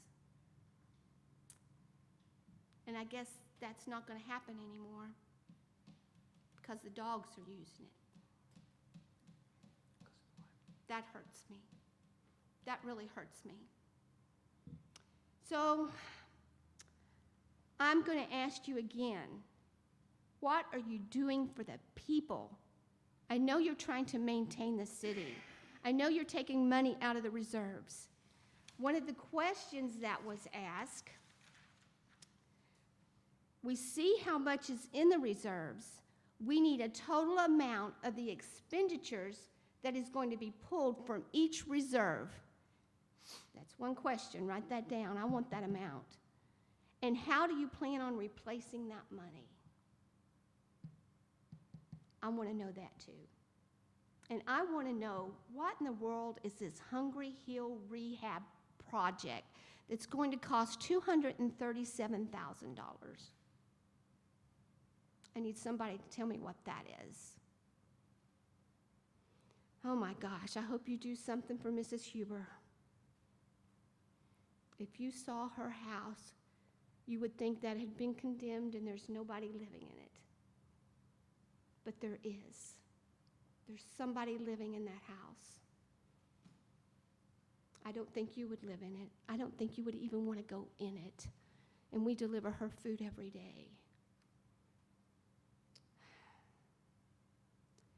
It hurts me about the park. Mr. Weaver said maybe we should just look into commerce. Just forget the park. I mentioned there's 550 kids in this community, and we do not have a safe park. I know you want to build a park in that subdivision. Do you know that subdivision is not even going to sell their first lot for 2 years? Yep, that's right. And that park's going to be the last thing that's built. The kids need a safe place with lots of lighting to play. Lorena even has one, and we do not. Now you say, well, the kids don't vote. No, but their parents do. You've got to think about the people of this community and not what I want. Please, please stop what you're doing and think about your neighbor. Think about the people down the street. I've got other questions here, but I think I am just going to find me some city council members to address that to. But those questions I asked, I want answers to. Thank you for your time. Thank you, ma'am.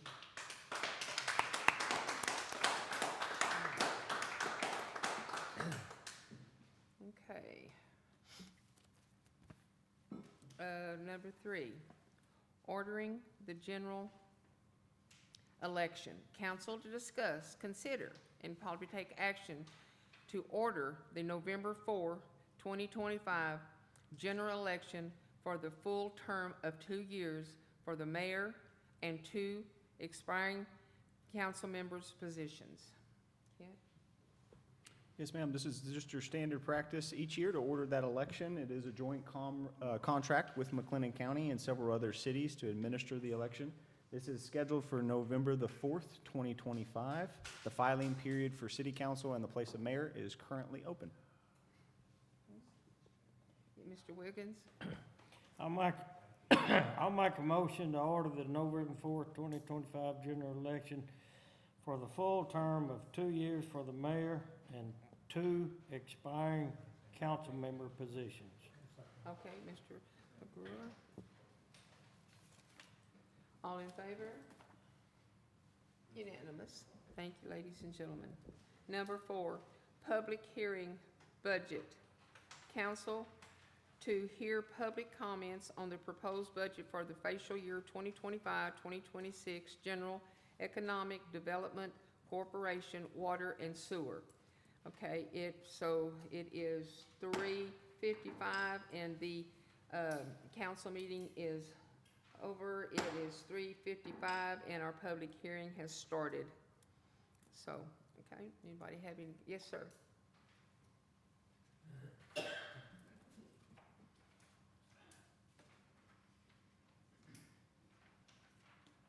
Matt, can I have my paper? Sure.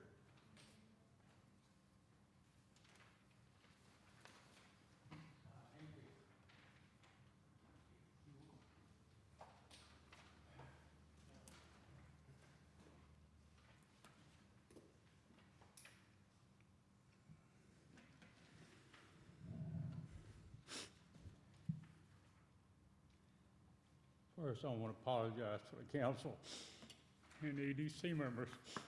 I had a doctor's appointment. I couldn't be here when it needed to be. They took a biopsy, and I don't feel very good right now. But I thought I needed to be here to say what I wanted to say. First, I wanted to commend Herma. She's been a public servant most of her life for the community and the church. And what you had to say was excellent.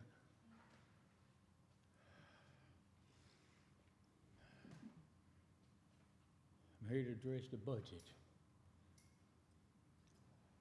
First, y'all have a huge wish list, and you've done much since you've been here, and I commend you.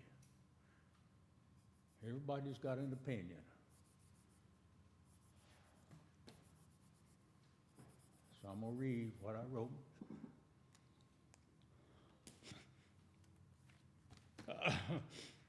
Excuse me. It's pretty emotional for me. I've served the city for 50 years, done the best I could. And every person that's ever been here, whether the employee or a councilman, has done the best he could, even if we disagreed. First, be proprietary efficient. It's the people's money, not yours. And money makes things tick. Without money, you can't do nothing. Zero. Expenses are unknown. Same as revenue. We do know interest on the first year of the sewer is $292,000, which I'm sure hopefully each one of you have read, plus $37,000 in principal. And the sewer is totally unknown. You have no idea what it's going to be, none of us. Plus, BlackRock is giving you a problem, so that's a tremendously unknown thing. And I know it, but I don't know the legalities of what's going on with that. Expenses keep rising, and revenue does not keep pace. Source of most of the income is what? Taxes and water. Council has the pencil, but nobody likes to raise things. But if people want something, they got to pay for it.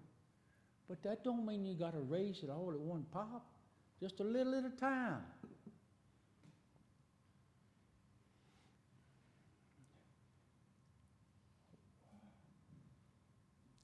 You cannot deplete your reserves. Because if you do, you have nothing to fall back on. Now, Mr. Madden presented a tremendous thing here. I commend him. But it was voodoo economics because it didn't show it all. It didn't show how much money is coming in or out from the money in, which is coming from the reserves. Okay?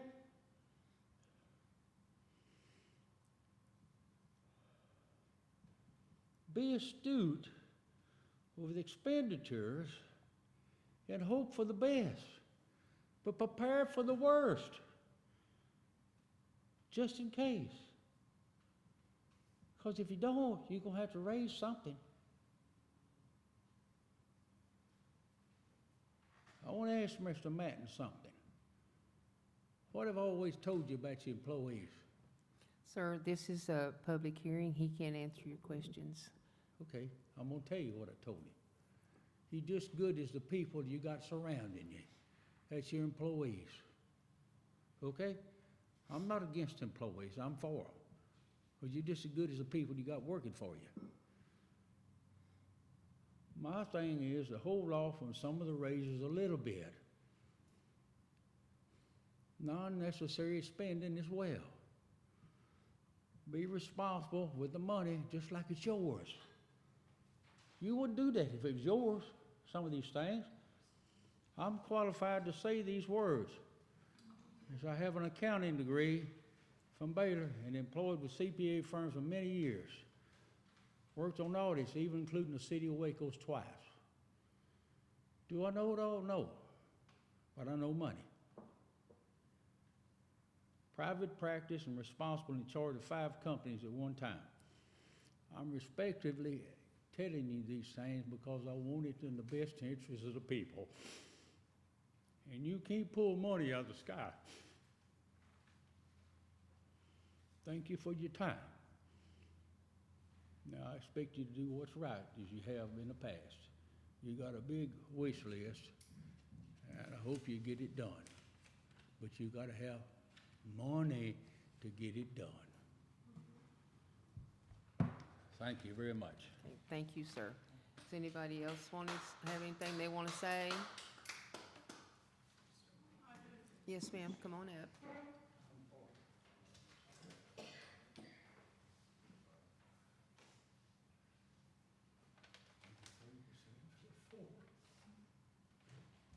Hi, my name is Diana Richardson. I am not for pulling all this money out of the reserve fund. Maybe there's another way to finance to get what y'all want. I don't know, but I think that we need to be conservative, like he said, with our reserve fund, because $1 million is a hard money to come by. If you take $1 million out of that reserve fund, how are you gonna put it back? We need it, and we don't know what expenses might come up. We cannot predict the future, and so I know that the city needs things, but that's just my opinion, and that's it. Thank you. Anyone else have anything to say? Okay, no? Okay. It is now 4:03, and the public hearing is now closed. And it is 4:03, and our regular council meeting is back in session. We closed the public hearing budget. So number 6, proposed 2025-2026 budget. Council discuss, consider, and take action on any desired amendments to the proposed 2025-2026 budget. Now, oh, yeah, you go ahead and do your thing, and then I'll get. Yes, ma'am. Mayor, council, citizens, let me cycle back around so we can talk a little bit about the reserve fund before we get into some further discussion on that and answer some of these questions that came up. Got a few slides to cycle through here, don't we? That's okay. A lot of good stuff today.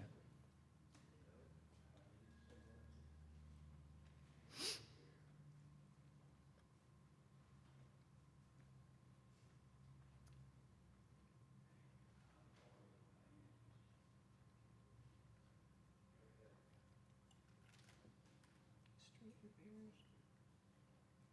Goes a few more up. There we go. Okay. Okay. Oh, so first and foremost, how much are we planning on taking in this budget out of the reserve fund? I did not have that number right in front of me, but from the general fund, it would be $387,142, and from the water fund, it would be $546,492. So on the Hungry Hill Rehab Project, we have talked about this at a previous council meeting. Of course, this is all subject to council's discretion and approval because we have to continue on with an agreement with engineering firm. This has to go out to bid. If this is not something that you want to prioritize in the next fiscal year, i.e. you don't want to pull from that reserve fund for this project, you certainly have that desire. My recommendation to you is that you move forward with the budget as is, as presented, and then, throughout the year, if you don't like how things are going, fiscally, then we just put that project back on the shelf. So this would be $237,000, again, pulled from the reserves. This is a project that's gonna go essentially from the creek to Highway 7 along the outskirts of Helena. As many of you have noticed, as you go to Duty Park, that area is completely torn up. We have engaged with the county to potentially do a chip seal road there. However, they told us it's putting lipstick on a pig. We couldn't even come in here and provide a product for you because the base has completely failed. So this project is going down about 2 feet into the subgrade, and it would completely build that up back up so that you have a road that's going to last for 20 to 30 years. It would be asphalt overlay. It would easily be one of the nicer roads in the city of Bruceville-Eddy. And of course, the reasoning behind that is because Helena has, high volume vehicular traffic going there. It's heavy. We've also got some vendors who live further down on County Road, is that 457? this way, I think, past Hungry Hill that move and transport a lot of cattle. So this would build that out and be able to serve our businesses and serve our citizens in the long run. For example, on the timeline for this project, you know, Chip Seal Road will take about 4 to 5 days, maybe a week at the most to redo. This project is would see the entire road closed down for a period of about 4 months. So just to kind of explain the scope of work that is being proposed to be done here. Did that answer your questions on those, Irma? Is that road going to be tore up again in order to finish the sewer project? So my plan on this would be to have it be done after this initial phase of the sewer system has gone in. For the additional section of the sewer system, we don't have any funding for that. So there's no timeline on when that could commence. And our engineers are not recommending that we install sewer in this area initially if we get additional funds. And so you don't know when this will be pulled out of the fund in order to fix this road. It could be next year. No, we're definitely the proposal is for this to happen in next fiscal year, so 25, 26, so starting October 1st. And did you say that it may not be pulled from the fund? Did I hear you say that? It's gonna, okay, this project won't even, we have to get the sewer down Hungry Hill first. Yes. And once that's done, then it would be pulled from the funds to fix it. And I know we're talking about pulling a lot of money from the funds, and I understand that, and I understand the concern, but we also, we're taking money out, but over the year, we're putting money back into our funds. And how are you doing that? The way we've been doing it from different projects that would, go ahead. But yeah, the way I've been explaining it is we haven't been spending everything that's been in the budget every year. Yeah, we don't do it. Oh, well, I have a different figure here. Let's see. That you have a $1.8 million outstanding debt.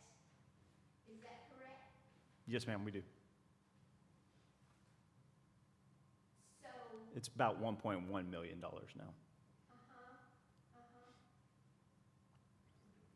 that, and how's that gonna be paid? It's paid through our revenues, our Okay. operating revenue. Okay, and that's not coming out of the reserve. See, I'm taking a lot of money out of that reserve also. I was under the understanding that it was, Oh, get it to her. that the roads would be repaired by the company that's putting in the sewer. Yes, ma'am, that's correct. There's a $1.6 million project that will go towards revamping all of the roads that have been destroyed by the sewer, so, but not the section that we're proposing for rehab for Hungry Hill. So this Hungry Hill project, that's $237,000 is not going to be funded in the sewer project, correct? No, ma'am. That's why you're wanting to pull it out of the reserve. Yes, ma'am. The number we have as a placeholder for both the general and the water fund to pull from reserve is what we're anticipating at the end of the year that we would have to, I guess, credit ourselves for a pull. But what this slide here indicates is that we've done this same plan for the last 4 years. And with the exception of 22, 23 in the general fund, where you see that $15,000 where we pulled from our funds, every single year we're putting money in. So the city of Bruceville-Eddy's restricted and unrestricted funds have been growing these past years. And so as an administrator, when I see that, I see staff not fulfilling your goals and priorities throughout the year because we have too much money in the bank and we're not investing that in capital expenses that are going to, yes, provide a profit in the future, but also provide those essential services like city roads that y'all should expect from your government. Well, there's more damaged roads than that. Yes, ma'am, there is, but I mean, it's an elephant. You gotta eat it one piece at a time. You gotta start somewhere, and that's my recommendation to council, to get started on it. Well, you know that Old Moody Road is a mess. And you know when the highway is shut down and people are diverted to the frontage road, they're using Old Moody Road. Yes, ma'am. So that gets a lot of traffic, a lot of traffic. Which fund will that Hungry Hill project money, the 237,000, what fund will it come out of? That's Is the that out of general fund? or yes, ma'am. water fund? General fund.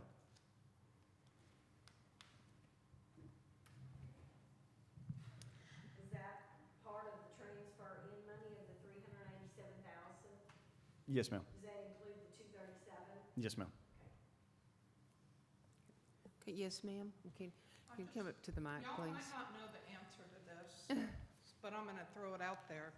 Is there any projection of how much tax revenue you think that the new gas station might bring in? And when you're doing this, with what you are looking at in reserve, is any of that from what you think the new gas station will bring in? That's a great question. Yes, we discussed that very on in our budget committee process.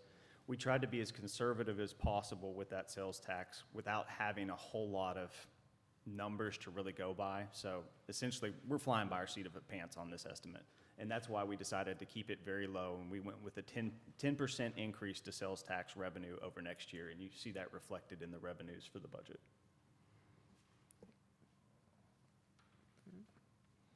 Anyone I got a else? quick question. Okay, yes, sir. So you I'm said sorry, I a didn't see you hand. No, you're good.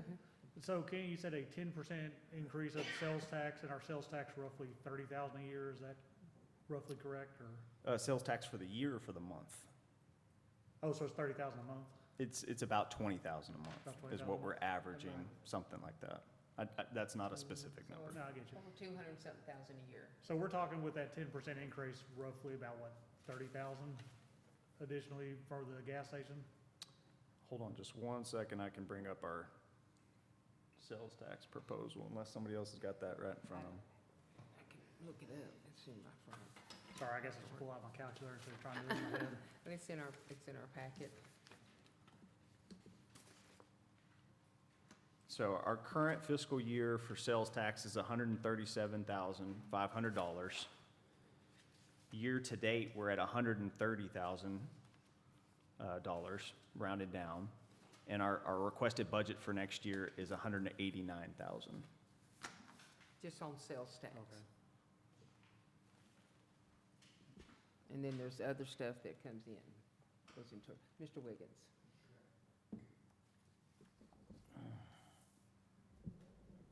Okay.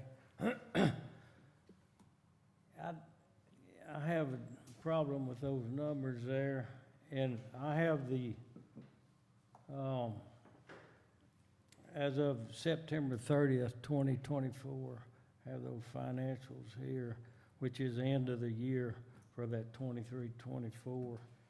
And that total revenues is at 1,000,000, it shows 429,400, about 480, 479.76 in revenue. But total expenditure, and this is general fund, and total expenditures is 1.802, $1,802,141.52. So a deficit of $372,661.76. Now, on the water side, for that same year, the total revenues is $2,674,938.24, which is what that says there.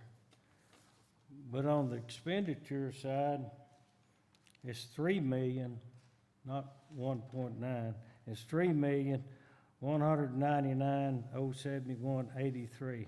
So $524,133.59 deficit. That's in our own figures here, right here. And then, in this budget year, the 24-25, as of June the 30th, because we do not have July's budget yet, because July just ended, and we don't get that until it'd be the 28th of this month, is when we'll have the July figures. So as of June the 30th, the unrestricted reserve fund and the general fund is $3,215,143.37. The water fund is $1,643,839.92. So that's a total, if you total them two together, that's $4,858,983.29. Now, if you look at the general fund on the revenue side, so that's take from October to June, that's 9 months. And you do the math to that, say, okay, we got 3 months left, then that's gonna put the expenditures, and then you do the expenditures the same way, all right?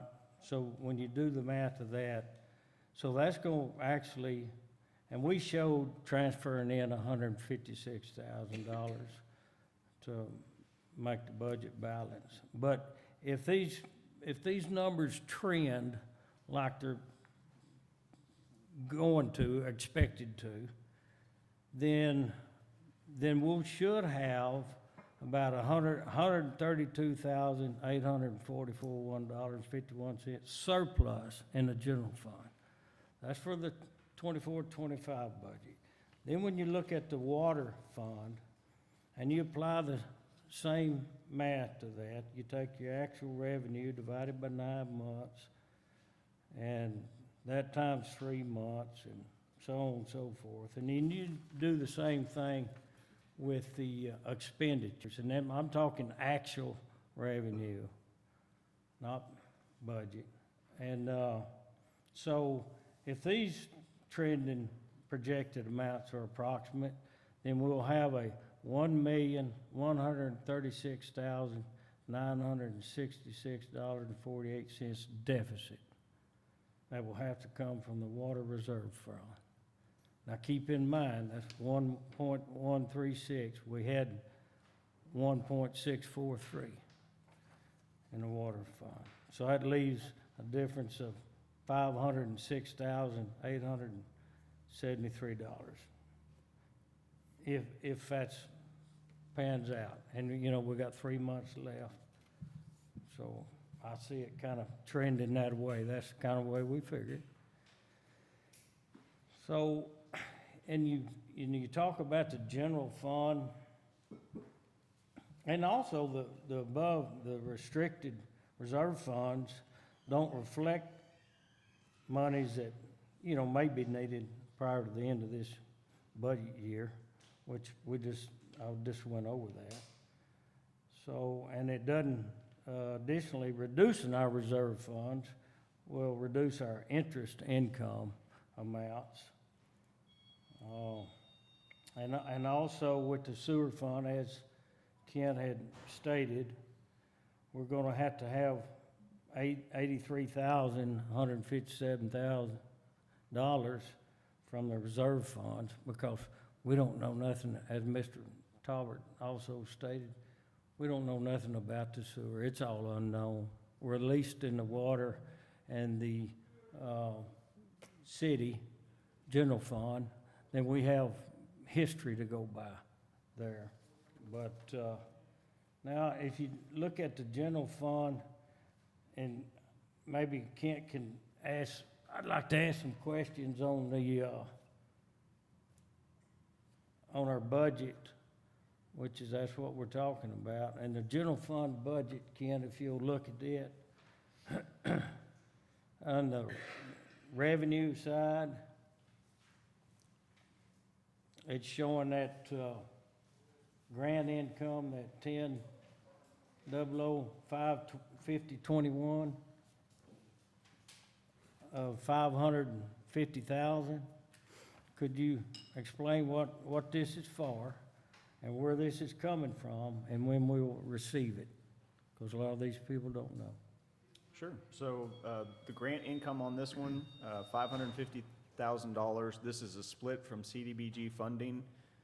That's for that $525,000 project. However, keep in mind, we split that up between 2 fiscal years. We were anticipating that some of that construction will happen over the next couple months.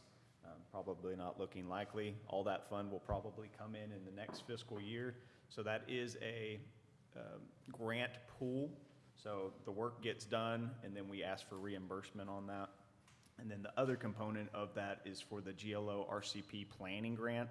We've requested $300,000 for that. We've accounted for the expenditures, and so that $300,000 is included in this. So $250,000 for CDBG, $300,000 for RCP.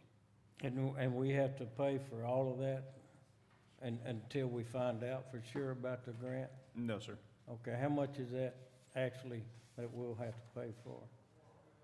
So for the RCP grant? For that 550,000, you're talking about the revenue coming in, okay? On the expenditure side, how much is that? So for both of these grants included, all the money would be external except for the $25,000 matching portion of the CDBG, which we've already paid for some of. Okay. Now that the admin, the item 10106204, which is consulting, it's $300,000 for that. Explain what this will be for. So that's the cash outflow for this RCP grant. Okay. All right, so 300,000, and that'll be covered by that grant. Correct. But we hadn't got the grant yet. No, sir, we have not been awarded that grant. We're just accounting for it in case it does happen. Okay, all right. And then that 10106919, which is a CIP capital asset purchases, we have 487,000. What will this be for? Yes, sir. So that is for the capital construction project that is a component of that CDBG funding. So the cash outflows for the construction portion of that project plus Hungry Hill rehab project. Okay. And then the police department, we talked about it earlier, that 100,000, that 10206916. That's for the vehicle and then the communication or whatever. Yeah, dash cams. Dash cams and Axion, yeah. body cams, yes, sir. Okay. And then the maintenance department, that 10306914, which is a fixed asset purchase. Yes, sir. So that's for the Public Works truck replacement. 65,000. 65,000 for a new truck. Why a new truck? Okay, so according to our general fund budget, we'll need to transfer in $387,142 to make the budget balance, which this money will come from our unrestricted reserve funds. Don't like it. And now on the water fund side, if you could go to that budget, please. Under that 50006682. Excuse me. That is a comprehensive water project, which is 105,000. What will, do what now? 6082? No, should be 6682, did I get it wrong? That's correct. Okay. What is that 105,000 for? I do not remember every component of this line item off the top of my head. I know it was, I think $45,000 for the electrical upgrades at Talbert Well. Let's see here. Okay. The consulting fee for the electrical quick connects and engineering. And then there's, Okay. I think there's a couple other things in there. Let me pull that up. Okay. So here we go. Okay. $65,000 for the generator, $25,000 for electrical quick connects, $25,000 for engineering and consulting fees, and then $45,000 for Talbert Well upgrades. Okay.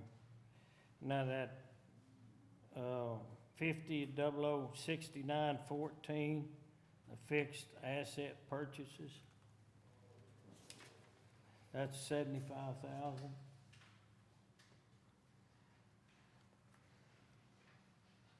Correct, okay. What is that for? What's that for? The 75,000 on that one, that's for the rolling generator, right? Okay, So, rolling generator, okay. Well, And so, according to our water fund, well, another thing, to back up just a minute here, well, I'll touch on that in a minute. According to our water fund budget, we'll need to transfer in $546,492 to make the budget balance, which this money will come from our unrestricted reserve fund. And then if we move on to our sewer fund, we'll need to transfer in that $83,157 to make the budget balance, which that's coming from our unrestricted reserve fund. But which reserve fund will that amount come from, the city or the water? That's really going to be at council's discretion on that one. My recommendation would be pulled from the fund with the larger balance, so the general Okay. fund. Okay. And again, we got to keep in mind that all the sewer fund budget items, revenue and expenses are all unknown because we have no history to go by. And if you add up our budget, the budget figures for our general fund, water fund, and sewer fund, that's $10,051,976. And if you take the figures of that 17%, because that's be the expenditures, and that's what the auditor says, keep it minimum of 17. So that's 1.708,835 that we'd need to keep in reserve funds. I don't think the figures you showed earlier reflected the sewer fund also. And then on also the additional items that need to be considered and possibly added to our budget to allow for expenses are the Friendly Oaks, let's say the Friendly Oaks building addition that was voted on and approved back in November of '24, which hadn't been done, and which was $48,800 back then, so that'll probably be more. So we still need that, I presume, because you told us we needed it back in November last year. So we need to add that, put that back into the budget, that much money to allow for doing that. And then the Miracle Lane, we're talking about possible new claims on top of what we already know of. And should we go ahead and account for the proposed and agreed to settlement with BlackRock? Should we go ahead and account for that? We're gonna have to pay it. It's gonna come, and it's gonna come out of reserve money. And each council member up here is well aware how much that money is, and it's a lot. And additionally, the Sky Blue claims, that we should account for these claims too. Because as we just found out, that's coming, and we don't know for sure how much that's gonna be. And so that'll be unknown, and so it'll have to come out of reserve. And, some more on the budget, we're talking about the TMRS change. That's gonna amount to about $42,000 in additional expense. And the difference between the 3% raise versus a 4% raise amounts to over $26,000. So that's like $68,000.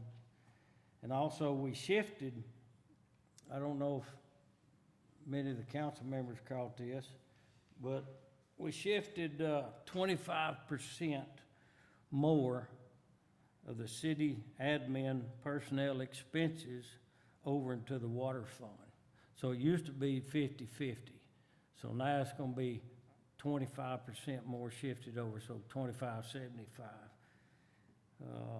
is what it's gonna be. So this probably will mean that we'll have to increase water rates to make up for this.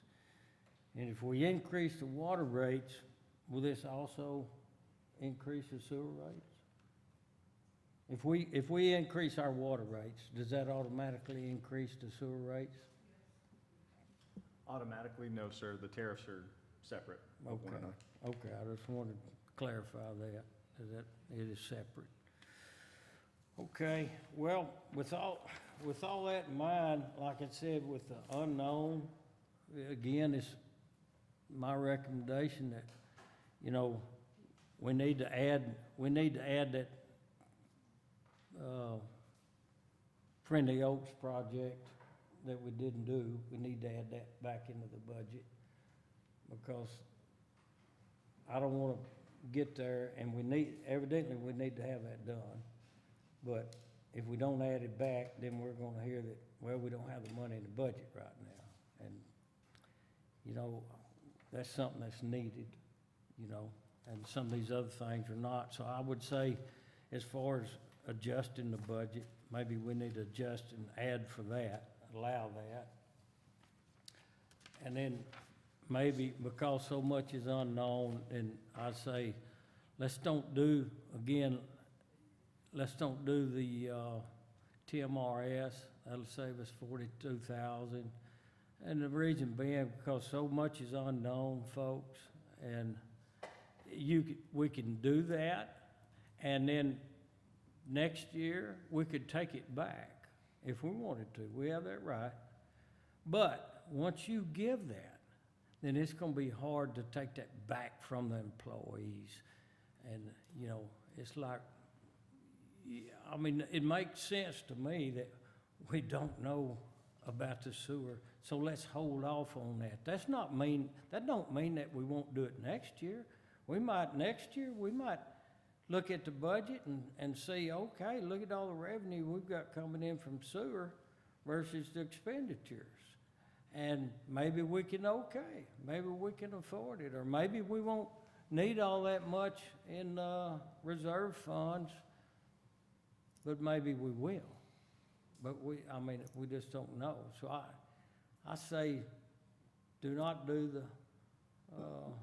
take that out, because we're here talking about amendments that we may want to make to this budget. So one amendment I would say is to add the Friendly Oaks building addition, to allow for that, and to take out the TMRS 2-to-1, and maybe do a 3% instead of 4%. And anyway, with that said, I think that's all I have at this time, but maybe more later. Thank you. Does anybody else have anything they want to say? Mr. Okay, out there? Yes, ma'am. I'm sorry, I didn't see your hand. I was just listening to him. Yes, ma'am. Still talking, that was my fault.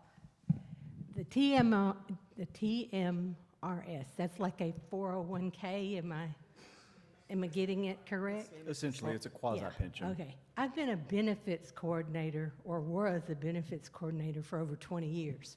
I've never worked with a business that did a more than 1-to-1. They match 100%, but I've never seen a business do more than 1-to-1. So this is a defined benefit, so it's not a 401K in the sense that members hold it in stocks. It's a quasi-pension system, so you're funding a employee's retirement both at the city and the employee level. The options for TMRS are 1-to-1, 1.5-to-1, which the city of Bruceville-Eddy is currently contributing at that level, and then 2-to-1. Okay, well, could we possibly hold off on that and just leave it at the 1.1 this year, and 1.5. maybe go do that possibly next year after we find out what's gonna go with the sewer, because there's so many unknowns right now. Y'all keep talking about unknowns. That's my suggestion. Yes, ma'am. We appreciate that. Thank you very much. There is a lot of company, most all the cities around do the 2-to-1, you know, for the retirement of the employees. And we've been less than the other cities for a while. So we just decided to come up to it and try to keep our employees more active, more wanting to stay here instead of getting their training and moving on. And, I mean, we're very well, I mean, we could cut their salary. I mean, you know, that's what people wants it to done, and that's what the council goes on, but you're not going to keep your employees, and you're going to have to get whatever comes our way. And, I mean, I'm not going to get out there and dig a ditch for what they make and stay in that cold water or in the heat. You know, but they're not hiring anybody my age, so. But, you know, we've looked and we've tried to get employees to come here to work, but we just can't seem to, our wages and stuff, they can go elsewhere for more money, so that's what they usually do. It's just the ones that we have right now, they like their job, you know, and they like living here in this area. They like the small town stuff. Okay. Didn't you have a question, Yes, ma'am. sir? Not really a question. Well, I have a question for Kent, first of all. Okay. So, taking out all these expenditures, all these this discretionary capital spending, such as the generators, the Hunger Hill culvert storage, I could go read this whole list, but taking out all that, you said that we're going to be running at and if we only approve the employee raises, TMRS, we're going to be running at a surplus in both the water and general fund with next year with those raises? That would be projected, yes, sir. We've got general fund at 66,000 if you take away all those capital durable good purchases, and then you got the water fund at 98,000. Of course, the sewer is still gonna have that deficit of 83,000 we'll have to pull from another fund for. So I just want to be crystal clear, if we give these employees these raises, our employees are already behind on pay comparative to other cities. So if we give these raises, we're not pulling a cent out of our reserve fund for these to take care of our employees, is that correct?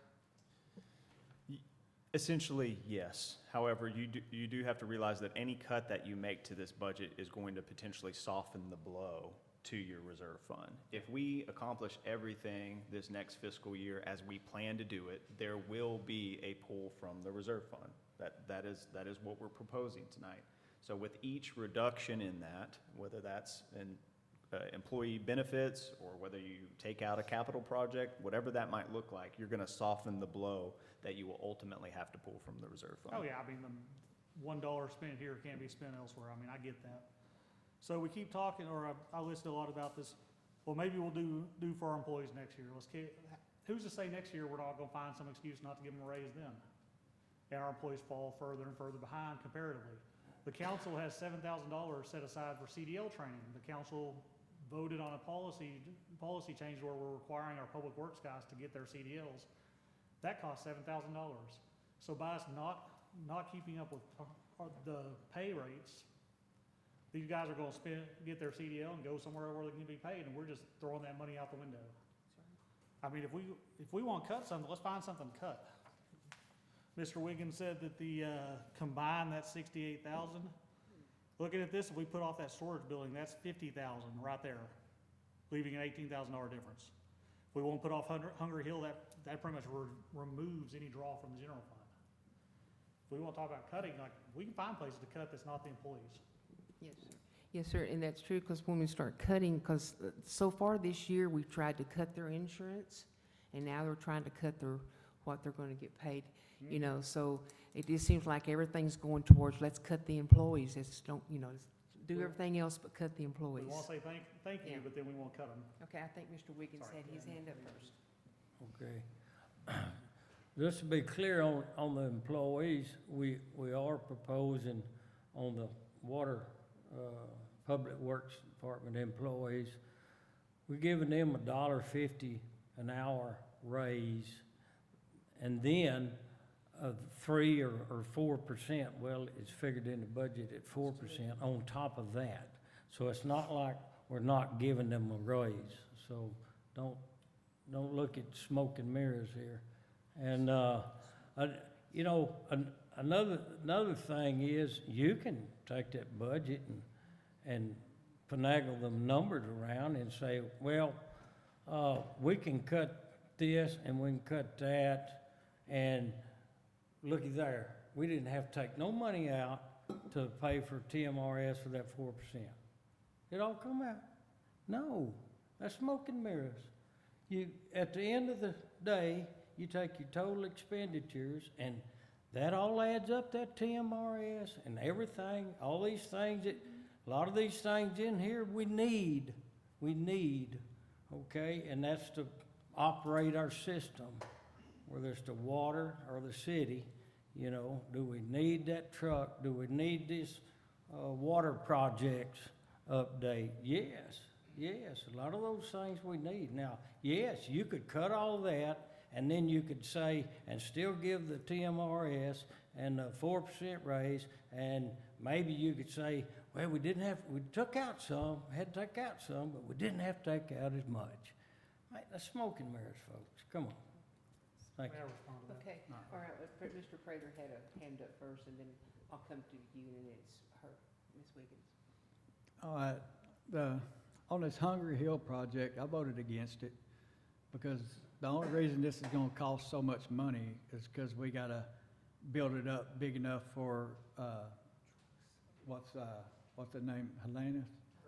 For their big trucks to use Hungry Hill in that one spot. That means that they had to go down there and cut all that out, put in concrete and build all that back up. There's a way to fix that road if we cut out Helena using it. There's no reason for them to use that road. So we could cut a lot of money right there to where we didn't have to spend the 200 and whatever it was, $1,000 when we could fix it so it's good for our citizens, but not for their trucks. And we just keep them trucks off that road because they're not contributing anything to fixing that road. So I think that's a whole lot of money we could spend right there. I was against it in the first place. I voted against it because all it's gonna be is another problem. If them trucks keep using that road, I don't care how big you build it up, they keep turning out of that facility right there. We're gonna be replacing that asphalt all the time. To me, it's a no-brainer. I mean, we fix it for our citizens, and we let Helena use the parking lot that they got already, where it goes out on the 107. That's, we're looking after our citizens right now, and they got a way in and out of that building, out of their complex. But you could save a lot of money by cutting that Hungry Hill project out. Not cutting it out because it needs to be fixed, but not fixing it to their standard of using it. We fix it to the standard of our citizens driving up and down it and the people that come to our ball games and stuff. I think we could save a lot of money right there, a whole lot of money. It sounds like a Mr. good plan. Richardson? I'd just like to respond to the smoke and mirrors comment. I believe there's a difference between what our general operating expenses are year to year. We give our employees a raise, we gotta pay them the same next year. Versus we buy a new pickup, that's a one-time expenditure. So all this talk about we're dipping into the reserve fund, we're gonna dip into more, we're gonna dip into more. My whole argument that you called smoke and mirrors was if we account for our operating expenditures first, those are the numbers. And then everything else is the capital, the one-time expenditures. So I just wanted to clear that up. Okay, Mrs. Wiggins had her hand up I just first. want to address when you said that you're cutting Ma'am, you need to come to the mic. when you said that we're cutting employees' salaries and employee benefits, ma'am. where is that in this I budget? never said that. I said that's the first thing we cut out of our budget, is the employee benefits. We had a discussion a few months back about the cutting their insurance. The council decided against that. But I'm saying when we start looking at this budget and saying there's too much money coming out, the first place we go is our employees. That's what I meant by that, ma'am. Okay. Also, you keep talking about claims that are unknown. What claims are currently against the city and what dollar amounts? And what fund will they come out of? There are currently no legal claims against the city. We are currently in mediation with one of our sewer contractors, and so that number has yet to be determined, but it is getting close. Will it come out of the general fund or will that come out of water fund? That is really up to city council. I'll certainly make a recommendation to them, but that's all TBD at this point. Yes, sir.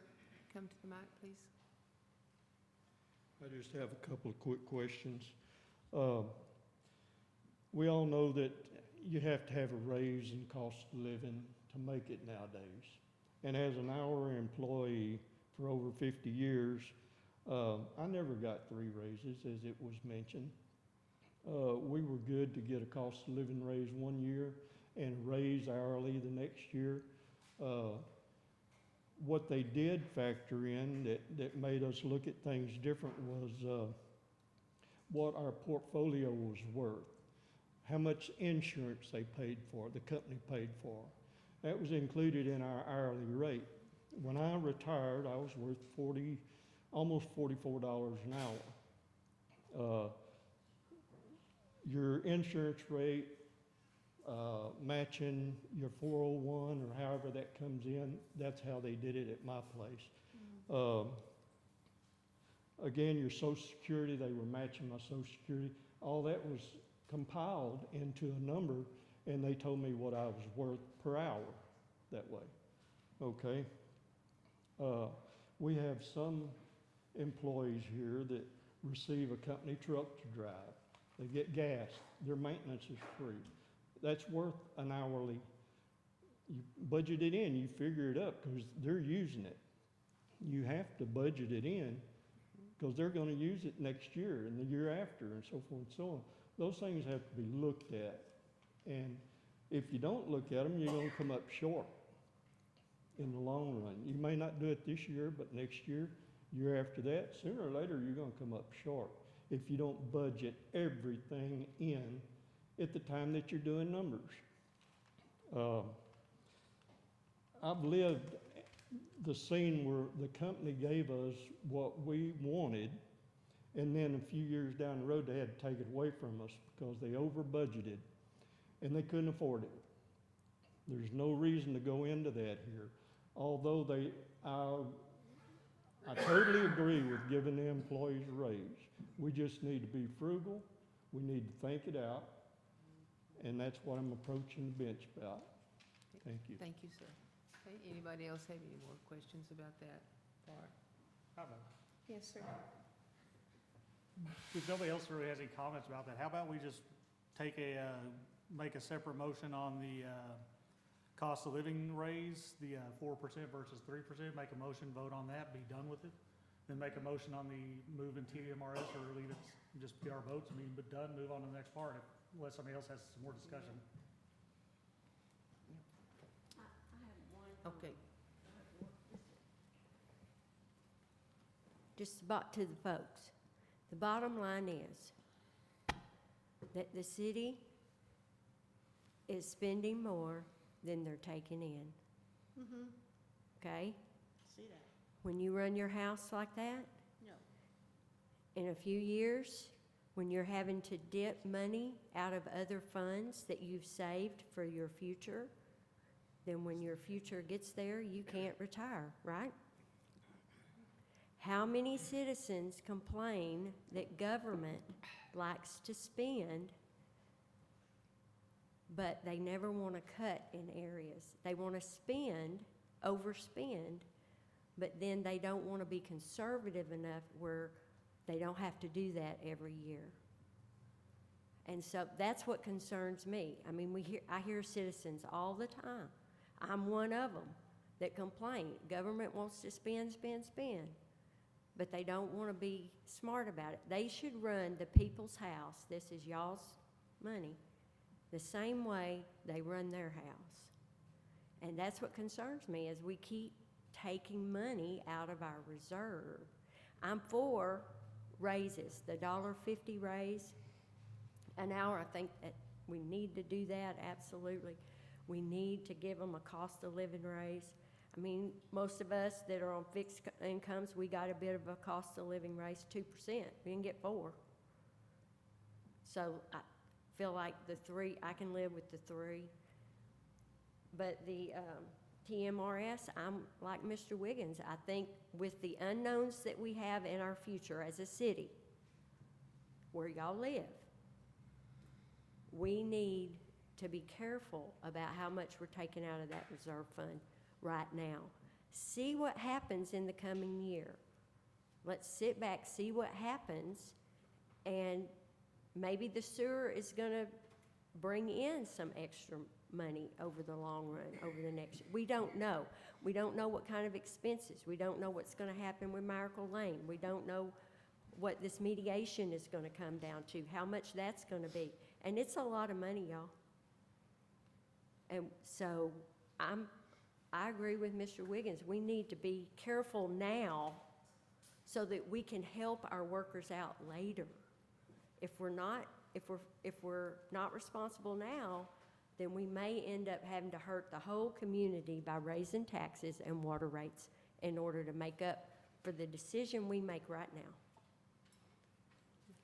All right, on one of your statements that you just made, Mrs. McLaughlin, you had mentioned that we were taking out more than we were bringing in, and that's not true. That's not a true statement. How is it not true? That's not true. So if you think about these reserve funds as your saving account, and you're taking money out of that to spend on your capital projects, yeah, you're taking money out. But the fact of the matter is you've been putting money in each and every year. These are your audit adjusted revenues and expenditures year after year. So this is not from September. This is from a couple months after. This is when the auditor closes out the books and he says, this is what you took in, this is what you had. So this is the deficit there in 2022, 2023 is where we went down.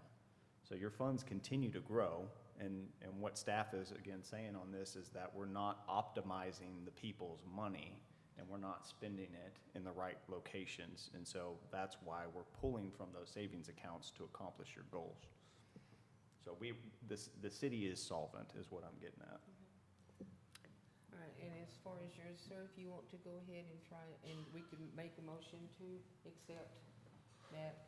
Yes, and the recommendation I would Vote on be each is one for of them. each one of these that we are making recommendations to cut, that you would just put those out there maybe as a package or individually, and so that you can vote those up or down. For example, if we're wanting to cut COLA and TMRS, but we're also wanting to add in the Friendly Oaks well into this next budget, you know, where do you want us to pull from that? Do you want it to just be a cash flow consideration? You want your revenues to pay for that? Or do you want that coming out of the reserve as well? I.e., we would adjust the transfers in. My thought on that, like just, and if anybody has a different idea, let me know, but just so far as the motions, like the first thing, let's look at these individually instead of a package, because I feel like we're gonna get lost in the weeds on a package. So first one, I mean, I'll make a motion to keep the COLA at 4% as opposed to 3. We'll simply vote yes is 4, no's 3. Make it easy. I need a second. I'm keeping it 4 instead of 3. Okay, Mr. McGruer. All in favor? 2, okay, all right. All opposed? 3, okay, 3 to 2, so we're not gonna take the 4, so it'll stay 3. Is that right? You're gonna take it down to 3? Let's move, yeah, I guess since that failed, I Keep mean, it at we'll 3? keep I it think at that's 3. what we had it at anyway, is 3, okay? 3%, all right. All right, next motion. Let's do the motion to keep the, or to move the TMRS to, from 1.5 to 2% on the match. Yes votes, to the 2, no votes to the 1.5. Okay, all right. Okay, do I have a second on that? Okay, Mr. McGruer? All right, take it to 2 to 1 instead of 1.5 to 1. All in favor? 2. All opposed? 3. Okay, so we're gonna keep it at 1.5. Okay, next one. Now we're done with that, and we can move on to something else. Yes, very true. Thank you. So that will result in a savings of about $60,000, which should offset the cost for that Friendly Oaks water well. Of course, I haven't done all the math on that yet, but is everybody okay with a general direction of using those savings, if you will? For Okay, yes, sir, I want to make a motion that we add the Friendly Oaks to this, okay. to, oh, I'm sorry. Oh. I want to make a motion that we add the Friendly Oaks to the budget. Okay, do I have a second? I'll second. Okay, all in favor? Okay, thank you, ladies and gentlemen. Okay, so we're adding Friendly Oaks to the budget. Do we wanna move on to the Hungry Hill while we're at it? Do we want to move to Hungry Hill? Oh, yes, Mr. Wiggins? One thing I was thinking about Hungry Hill is, you know, when we have that redone on the sewer side, will they just redo where they went down the street, the middle of the street? And the reason I say that, because I drove Hungry Hill today, I drive it every Monday, delivering meals. But, you know, let's see, from 107, you go past the bridge and you got that curve. Right. So from the bridge to the curve, they haven't done anything down the center. So in my mind, I'm thinking, okay, I don't guess we're gonna have anything over there. So I'm thinking, okay, are they gonna just, when they redo it, are they just gonna redo it down to where they went down to the center? So we'll have a section, you following me? We'll have one little section there that won't get redone. Where the bridge is. Yeah, I don't know. Yes, you were right on the money with that. Okay, so with that said, so we're talking about redoing, Hungry Hill from the bridge to 107. And if I remember right, Richard was talking about it, and one of the reasons I believe he didn't really like it was because we had to have the engineers, and in his mind, I believe back then was thinking was, why can't we just get a paving company to come out here and do it? We don't need an engineer to tell us, and it was costly. I believe that was right. But we're gonna have to go ahead and finish that project. I mean, if we're gonna do it from 107 to the bridge, we need to do it from the bridge up and to where the sewer goes. You understand? Am I clear? I'm tracking with you on that, sir, but the Okay. reason we didn't include that is because the base hasn't failed there yet. So that section would still be eligible for a chip seal overhaul at some point in the future. So yes, the sewer contractor's gonna come in and do from where they've cut to where they've cut on Hungry Hill.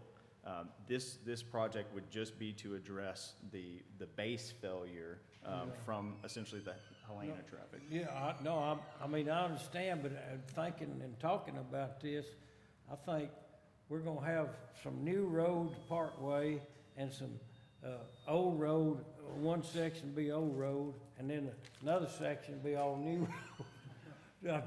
I think we need to go ahead and try to make it all the way to the bridge, you know, from the ballpark, or wherever it goes up there. I think that's a great recommendation, but keep in mind that you've got a bridge there with culvert system. Well, up to the bridge, not including the bridge, just go, yeah, Oh. just up to it. In other words, we're not gonna, with the Hungry Hill project is MRBs, they're just going from the bridge to 107, right? Correct. Okay, so what I'm talking about is going on the other side of the bridge, on ballpark side, going from the bridge to around the curve to where the sewer starts. Right, so, okay, my understanding is that y'all want to add to the scope of the project. Yeah, that's what I'm thinking instead of, I mean, I don't know if everybody understood that about Hungry Hill, but it's gonna be one section in there that's not gonna be done at all. So, And I also- mean, just kind of something else to think about. We I don't have think to it's solve good. it right here, right now. And I think we need to make sure that that company over there has no access to that road if we're not gonna concrete it. That's what we need to fix first. We need to fix him from, Yes. we need to I- fix Get them him off from doing. that road. I agree. And Yeah, we need I to mean- have that, so and that's gonna be a council thing, because somebody's gonna have to make that decision and then go to them, And- to let them know. And what I would recommend on that one is, because I have had conversations with Helena, and their mindset is, hey, we're your biggest property tax payer here. That's what they're We're saying. one of your biggest employers in the city of Bruceville-Eddy. So aren't we paying our fair share already to use that road? And I'm not saying that's right or it's wrong, I'm just saying we're probably gonna wanna bring in upper management of Helena to have this discussion directly with y'all, so y'all can get on the same page with their needs. Because if you just cut off access to that, my fear would be that, they look at potentially relocating. I'm certainly not saying that's what they're saying they're gonna do. I would just hate for us to lose such a beneficial asset to the community over, a decision that was made without all the information is what I'm getting Mr. at. Wiggins? I would say don't cut off access to it, reduce their access. And what I mean by that is put a barrier up, on some type of barrier on either side of the road where their access is, and that way an 18-wheeler cannot get in there.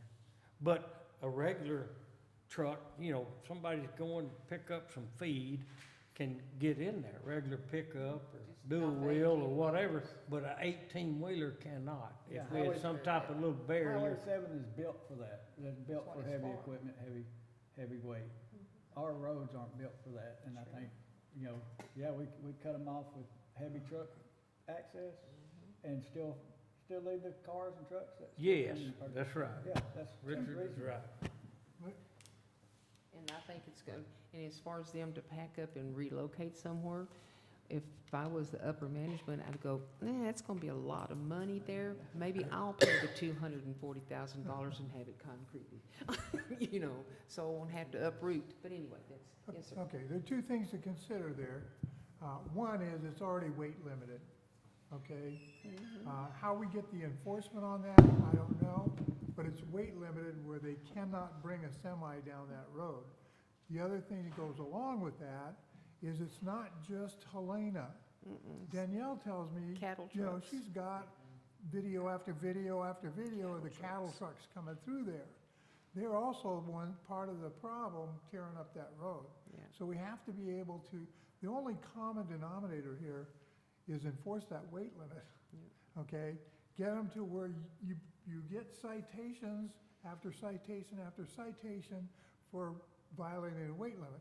We're not capable of doing that from our enforcement aspect because we don't have the scales, okay? We have to have the scale, so we need to get a hold of DPS and say, we have a problem here, they're tearing up my road, it's a hazard to traffic.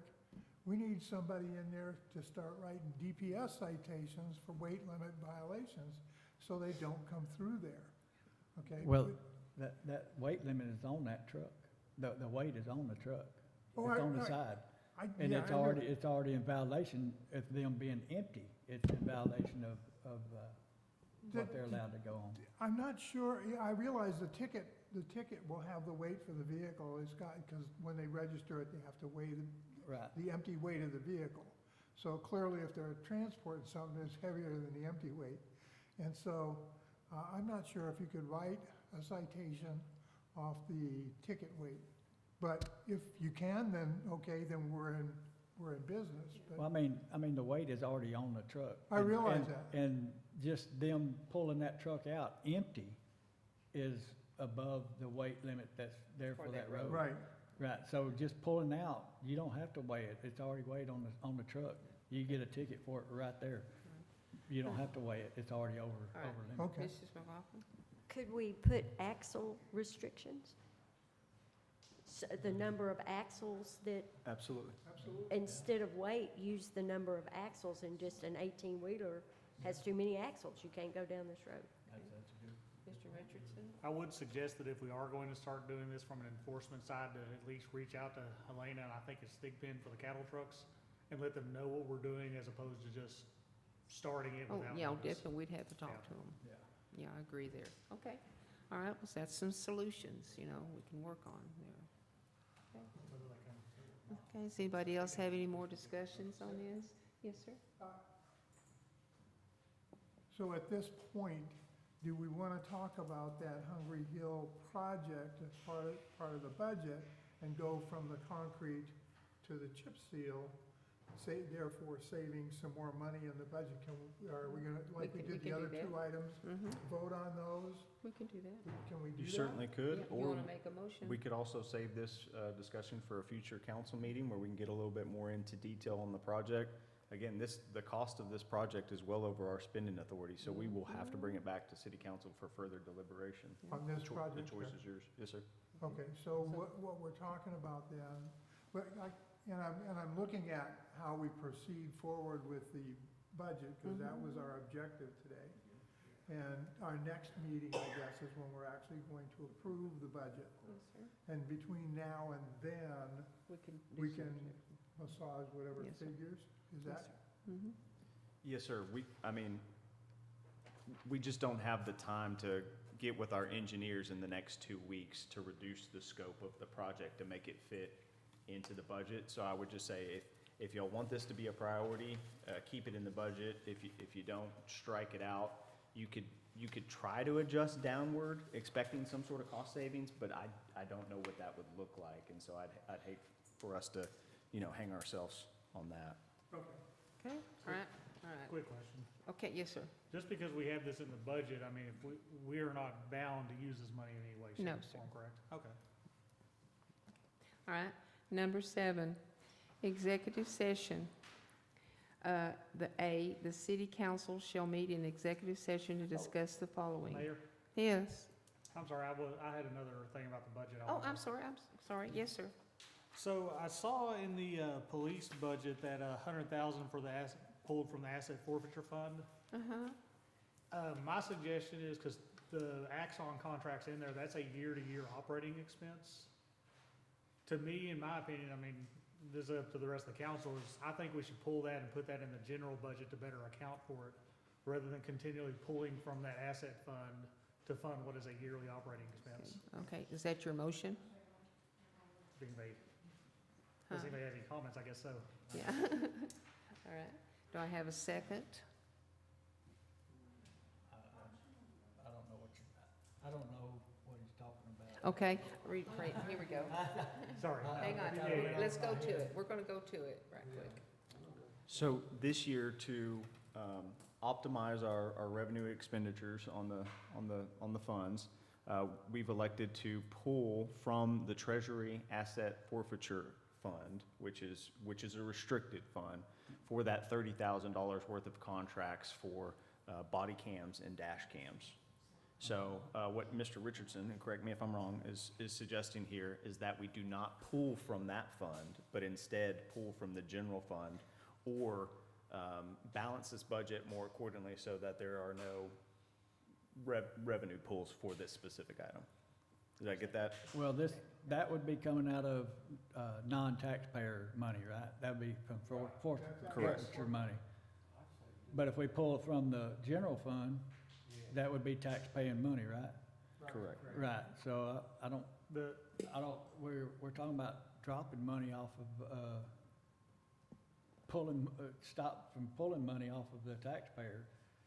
And, I mean, I know it's a recurring every year, but, I mean, if we can save it right now, and I don't know. Kind of my thought on that, Mr. Prater, was pull it that way, we have a better accounting for it, because once that fund's depleted, there's not continuing money going back into that fund. So when the PD 2, 3, 4 years from now needs some new vehicles, they're gonna have a very big ask for the taxpayer, as opposed to us getting that cost and putting that in the general budget, since it is a year-to-year cost, and just better accounting for that.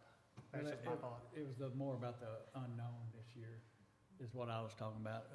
We just don't know what the next year's gonna look like. So maybe the next year, we can set that up if we start getting more money in from this tax stuff and all that. But as for now, on the taxpayer, we don't need to put another monkey on his back. I say keep it at the forfeiture fund, and next year we'll readdress it. Okay. All right.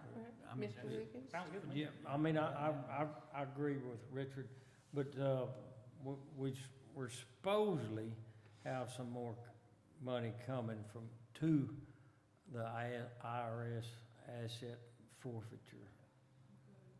Is that right, Chief? Yes, sir, it's just unknown when Okay. exactly.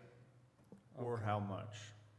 When the court cases The dollar figure isn't set in stone. That's not the court case, is it? You got a ballpark figure? But it goes from Okay. task force How long to have we been IRS. waiting on that?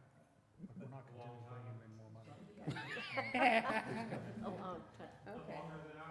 All right. Okay, before we go into executive session, Chief, is it okay if I mention something that happened today? We have a motion. Okay, but is it okay if I say something after? Okay, thank you. All right, so I have a motion. Do we have a second? Oh, I'm sorry, like, I just kind You of gonna brought that up for withdraw it? discussion. Okay. If we're kind of in general agreement to leave it where it is, I don't Okay. need to make a Just- motion just for that. We'll just leave it as Withdraw is. their motion, okay, all right, okay. All right, I also want to say, you know, y'all need to always pray for our men and women out there on the highways taking care of us, our citizens. We had an officer injured today. He was working 2 wrecks, and he was out of his car walking when a speeding car come through and hit him, rolled him into the ditch. He was taken to the hospital. Luckily, there was nothing broken, no internal things that they can find, but he's gonna be very sore and bruised for a while. Where was he hit at? On I-35. He was working a wreck, and then another wreck happened. Between Troy and, yeah, he was working one wreck, another wreck happened, and he was out of his car walking to the vehicle when somebody come by and hit him. So, and that's Mr. Cabe, so, you know, keep your prayers out for all of our officers. Do they have anything, Chief, that, you know, when I think about that, I think, and I've seen other officers do it too, that when they get out of their vehicle, they walk on the highway side. Have they ever thought about walking on the inside or the right-of-way side, I'll say? And then passenger side, yes. And that way, that prevent that from happening. He was walking on the passenger. He was on the passenger side. And this car, He left the road. it left the road and hit him. Oh, wow. Yeah. So they take all those precautions out there as possible. Oh. Yes, sir. Amen. I didn't mean to bring it up to get things started, but I just wanted everybody to please pray for our officers. I've just had a super busy day today and haven't had a chance to inform everybody yet. But yeah, this morning about a little after 8 o'clock, about 8:20, I guess it was, when it was raining real hard, because the rain had actually just stopped. But Officer Cade responded to, there was actually several crashes, but he was responding to a crash and was already on scene, started to work in that crash. He has vehicle position for that crash, but then another crash occurred ahead of him.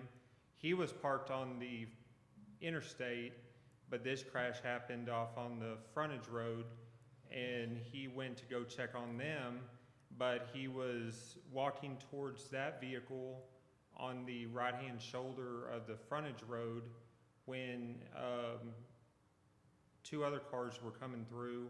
And I've watched his body camera. I haven't watched his dash camera yet, but from his body camera, it looks like the truck that was at fault hit the passenger side of that truck, hit the driver's side of another car, and that car was pushed into him and it hit him from the back.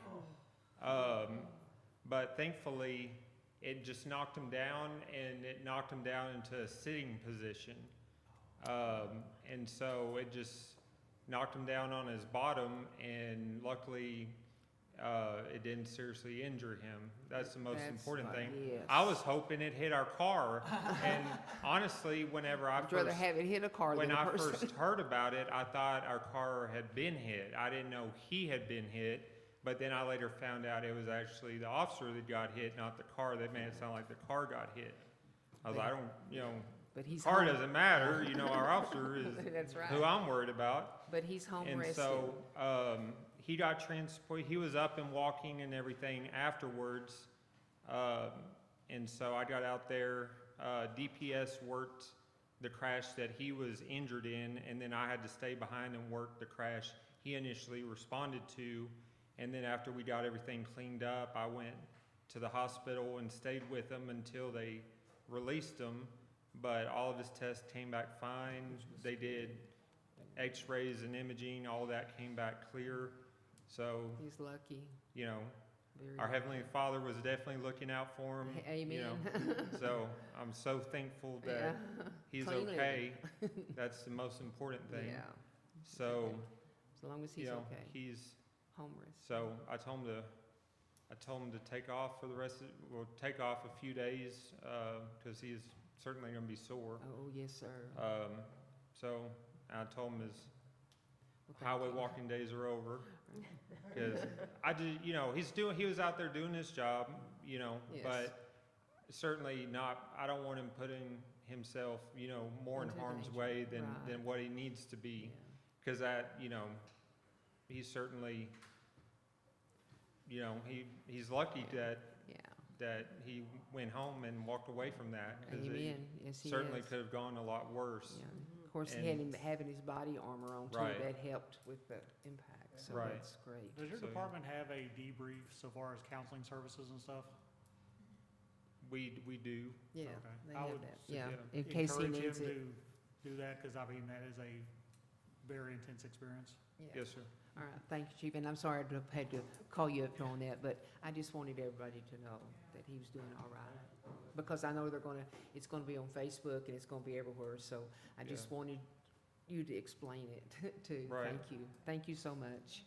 But yeah, he's okay, and so All right, that's Thank all you, that sir. matters, okay. so. All right, now, we're going, it's 5:17, and we are now going into the executive session for BRCT LLC, DBA is Black Rock Construction. The city council shall meet in executive session to discuss the following: Texas Government Code Section 551.071.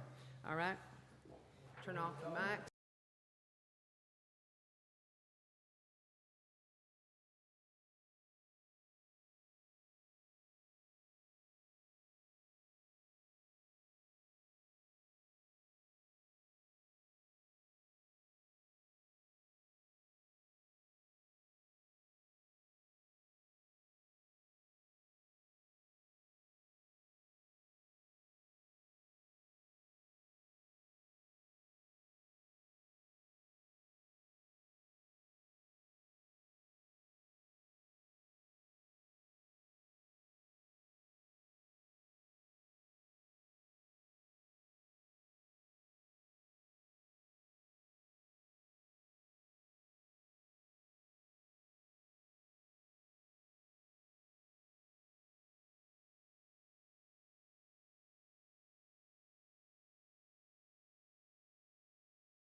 It is now 5:32 and our executive session is over.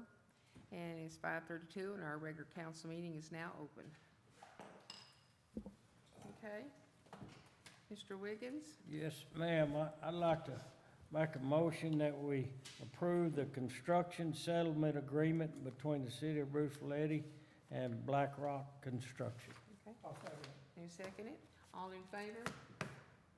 Unanimous, thank you. All right, it looks like it's Mr. Prater's time, is it not? I make a motion to adjourn. I'll second. No, she already done it, she seconded it already. All in favor? Unanimous, all right, thank you. 5:33 and this meeting is now